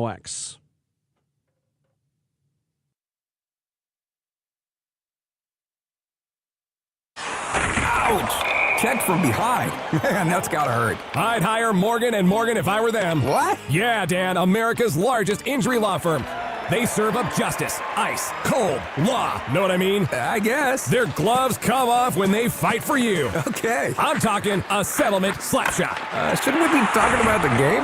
Yeah, Dan, Morgan & Morgan. Proud partner of the St. Louis Blues. Injured? Dial Pound Law or visit forthepeople.com for an office near you. If I could be you. And you could be me for just 1 hour. If you could find a way to get inside each other's mind. Walk a mile in my shoes. Walk a mile in my shoes. Walk a mile in my shoes. We've all felt left out. And for some, that feeling lasts more than a moment. We can change that. Learn how at belongingbeginswithus.org. Brought to you by the Ad Council. Walk a mile in my shoes. For residential and commercial heating repairs, service, maintenance, or installation, contact Air Comfort Service Heating, Cooling, and Installation. With over 50 years of HVAC service, get in your comfort zone this winter. Visit aircomfortservice.com. That's aircomfortservice.com. Nominations for the 2026 Women of Achievement are now open.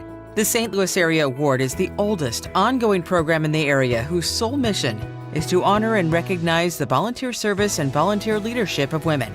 If you know an outstanding volunteer in the St. Louis metropolitan area, or if you are one, Women of Achievement wants to hear from you. Nominations, including self-nominations, may be submitted now through January 11th. Head to KMOX.com for more information. Finding great candidates to hire can be like, well, trying to find a needle in a haystack. Sure, you can post your job to some job board, but then all you can do is hope the right person comes along, which is why you should try ZipRecruiter for free at ZipRecruiter.com/radio. ZipRecruiter doesn't depend on candidates finding you. It finds them for you. Its powerful technology identifies people with the right experience and actively invites them to apply to your job. You get qualified candidates fast. So while other companies might deliver a lot of hay, ZipRecruiter finds you what you're looking for. The needle in the haystack. See why 4 out of 5 employers who post a job on ZipRecruiter get a quality candidate within the first day. ZipRecruiter, the smartest way to hire. And right now, you can try ZipRecruiter for free. That's right, free at ZipRecruiter.com/radio. That's ZipRecruiter.com/radio. ZipRecruiter.com/radio. ZipRecruiter. Attention. Have you racked up $10,000 or more in credit card debt? Are you barely getting by making minimum payments? With credit card debt reaching all-time highs, National Debt Relief is notifying consumers about significant debt relief options currently being made available to help those with overwhelming credit card debt. These options may reduce a large portion of credit card debt for those who qualify. You don't need to declare bankruptcy or take out a consolidation loan, and you may only have to pay back a fraction of what you owe, even if you have bad credit. National Debt Relief has already reduced the credit card debt for more than 550,000 consumers, so don't wait. If you owe $10,000, $20,000, or even $100,000 in credit card debt, you can now take advantage of this financial debt relief as the cost of living continues to skyrocket. To check what debt reduction you may qualify for, call 800-894-7722. That's 800-894-7722. Again, 800-894-7722. Welcome back to the Gray Bar Sports Open Line. Once again, Matt Pauley on KMOX. We're back at it on the Gray Bar Sports Open Line right here on KMOX. My name is Matt Pauley. I'm taking you till 8 o'clock this evening. Wanted to touch on something real quick here, and I don't know if you're going to have any interest in it or not. I saw somebody basically say a shortened version of what I'm about to say on social media, and it's sports adjacent, so we're going to go with it today here in the final segment of the week. Obviously, over the last 48 hours, there has been no bigger sports story in St. Louis than that of the Cardinals canceling their contract with FanDuel Sports Network Midwest and how games are going to air moving forward. And when I say how, I mean what is it going to look like, where is it going to be, but not the. I keep saying this. I read the. I went on STL Today yesterday and read. I think Derek Gould wrote it along with Dan Caesar, if I remember correctly. They had written a story about it, and I went to the comments. You should never go to the comments. That's what they say. So I go to the comments, and I don't totally blame people, but there was so many things that were said in the comments that were just blatantly false. Like somebody said, well, you see ads for the FanDuel sports book everywhere. Why do they not have money to do this? Well, because the FanDuel Sportsbook doesn't own the TV network. It is just simply a naming rights deal where the sportsbook people pay the TV network to put their name on it. So, I saw something like that. People continue to be and look, maybe it's up to people like me. I'm not trying to be arrogant about this, and maybe the way I did that voice right there was not the best thing, because from a surface level standpoint, I get where the confusion might come from, but it just feels like, reading the comments on a story where a lot of stuff was laid out pretty logically, and there were a lot of comments based in misinformation. the bottom line for you, the fan, and this isn't what I was going to talk about here, but since we brought up the TV, I think it's worth repeating over and over and over again. The bottom line for you when it comes to the TV situation, and of course you'll be able to hear all the games right here on KMOX, but from a TV situation, if you have previously watched the games via cable or satellite, you're still going to be able to do that. If you previously watched the games by buying a direct-to-consumer streaming service, well, you're still going to be able to do that. Is there a chance that the cable number, the channel of the cable number, is going to change on your system? Yeah, there's a possibility. Is it going to look a little bit different, like graphics? Yeah, that. But no matter if you saw Cardinals games last season, you will be able to see them. If you bought the the FanDuel Sports app streaming service, you might have to buy a different streaming service, but I would assume price-wise it's all going to be the same. So the route in which you get the games are basically going to be the same. They're just going to look a little bit different, and that's why we said over and over the real impact of that news yesterday was about the revenue that the Cardinals are going to receive, not so much about how the fans are going to take in games. Okay, all that being said, this is where I wanted to go, and I saw somebody mentioned this on social media, and I thought it was an interesting point. And generally, I don't like to talk about things where I'm kind of talking out of my backside. I try to be somewhat educated on, despite what you might think, I try to be somewhat educated about what I talk about on any given day. But I was thinking about this because, I don't have an agenda in what I'm about to say. My only agenda is I want people to have jobs. I want companies to thrive. I want good things to happen, especially when it is connected to sports and connected to our local teams and everything. I'm sorry that the Blues wake up every morning not knowing if their network is going to exist that night. And that's kind of where we're at right now with FanDuel. And I'm sure they have a plan in place, I'm sure. If FanDuel goes belly up at 3 o'clock in the afternoon, and that could happen, and the Blues play a game that night, that game is going to be on TV that night. They've got a plan ready to go. We saw that happen in baseball a couple years ago when, I guess it was Bally at the time, they canceled contracts of, was it the Padres and the Diamondbacks right in the middle of the season? And the team was ready to go with a package the next day. So the games are going to be on TV. That's not a problem. Let's rewind a little bit. This all started when the Fox folks started selling off a lot of their assets. So you had all the Fox regional sports networks, Fox Sports Midwest, right? So this all started happening when Fox sold off a lot of their stuff. ABC Disney bought a lot of the Fox assets. Well, ESPN wanted to buy the regional sports networks. And if I remember correctly, the government basically stepped in and said, no, there would be a monopoly. I understand why governments step in and try to prevent monopolies. It makes all the sense of the world. From a consumer standpoint, there's protection, try to keep prices down, yada, yada, yada. Avoiding monopolies is a good idea. But there were ramifications to this when the dominoes were pushed down. Because maybe I'm naive, I probably am, about a lot of stuff. Maybe I'm naive, but if ESPN would have taken ownership of all these regional sports networks all those years ago before they ended up getting sold off, and that's when they became Bally, if ESPN would have gotten those, they know what they're doing, first off. ESPN knows what they're doing. They're in the business of sports. They're in the business of broadcasting sports. They're in the business of selling broadcasts of sports. That is their business. They know what they're doing. No disrespect meant to the good people over at Sinclair, but they didn't know what they were doing. And they put themselves out there too much, and it was a bad financial situation from Jump Street on that one, and they never had a chance, and then they went through their bankruptcy, and Diamond Sports became Main Street. So, it's just been a disaster. So, I don't know. I'm not trying to completely say that you need to ignore the idea of monopolies, but even if it was monopolistic, wouldn't we all rather, wouldn't it be a better situation right now if ESPN would have just had these regional sports networks from the beginning, if they would have operated them in the way that they operate their business, if they would have gone and made money, who knows? Because these networks are so connected to baseball. And I know ESPN is still very much involved. And in fact, the streaming package, what was MLB TV and will continue to be MLB TV, I guess, for another year, that's going to be controlled by ESPN moving forward. But we're not going to have Sunday Night Baseball on ESPN anymore. Baseball has been very much knocked down a peg or two behind football and basketball on ESPN.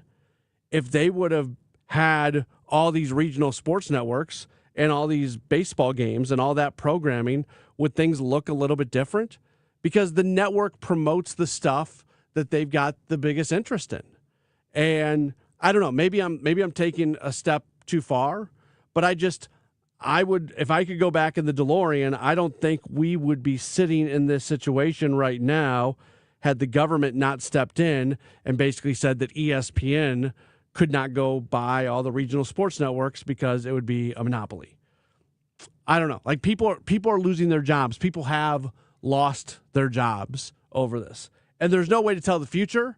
Maybe the better piece of advice that I could give to the good folks in the government, because I'm sure they're listening right now, is if you are going to block one operator and open up the door to another operator, make sure that other operator actually knows what they're doing. Because it has been years and years and years. And I'm sure, from like a Cardinal standpoint, where they took the haircut last year, took the big decrease in rights fees, and now basically don't have rights fees moving forward. I bet the folks at the Cardinals, if they could go back in time, they would also much rather would have had ESPN take over the regional sports networks and been dealing with them. I think we can all agree it probably would have been a better situation just in terms of competent people doing things that they're competent at, if that makes sense. All right. That is it for the program today. Thanks so much for being tuned in. Appreciate all my guests coming on. Have a wonderful weekend. Enjoy the football. College football playoff semifinal going on right now. NFL football all weekend long. Saturday, Sunday, Monday. Such a great football weekend coming up. And we'll talk to you again on Monday for another Gray Bar Sports Open Line right here on KMOX. Saturday afternoon, it's men's Billikens basketball action as they face LaSalle. Pre-game 2:45, tip at 3 on your home for Billikens basketball. 104.1 FM, KMOX. Okay, we've got the chips, the fancy cheese, the sparkling cider. Oh, and I need to fill up the tank on the way home. Look at the cart. We haven't even hit midnight yet, and you're already blowing your save money resolution for next year. I'm not blowing it. I'm being smart. I'm using Upside. Upside? That cashback app? Exactly. I just claimed an offer, and just like that, I'm getting cash back on all these groceries. And I'll do the same at the gas station. It's how I earned an extra $250 this year. Wait, $250? Yep, that's extra cash I can cash out to my bank or throw onto gift cards to my favorite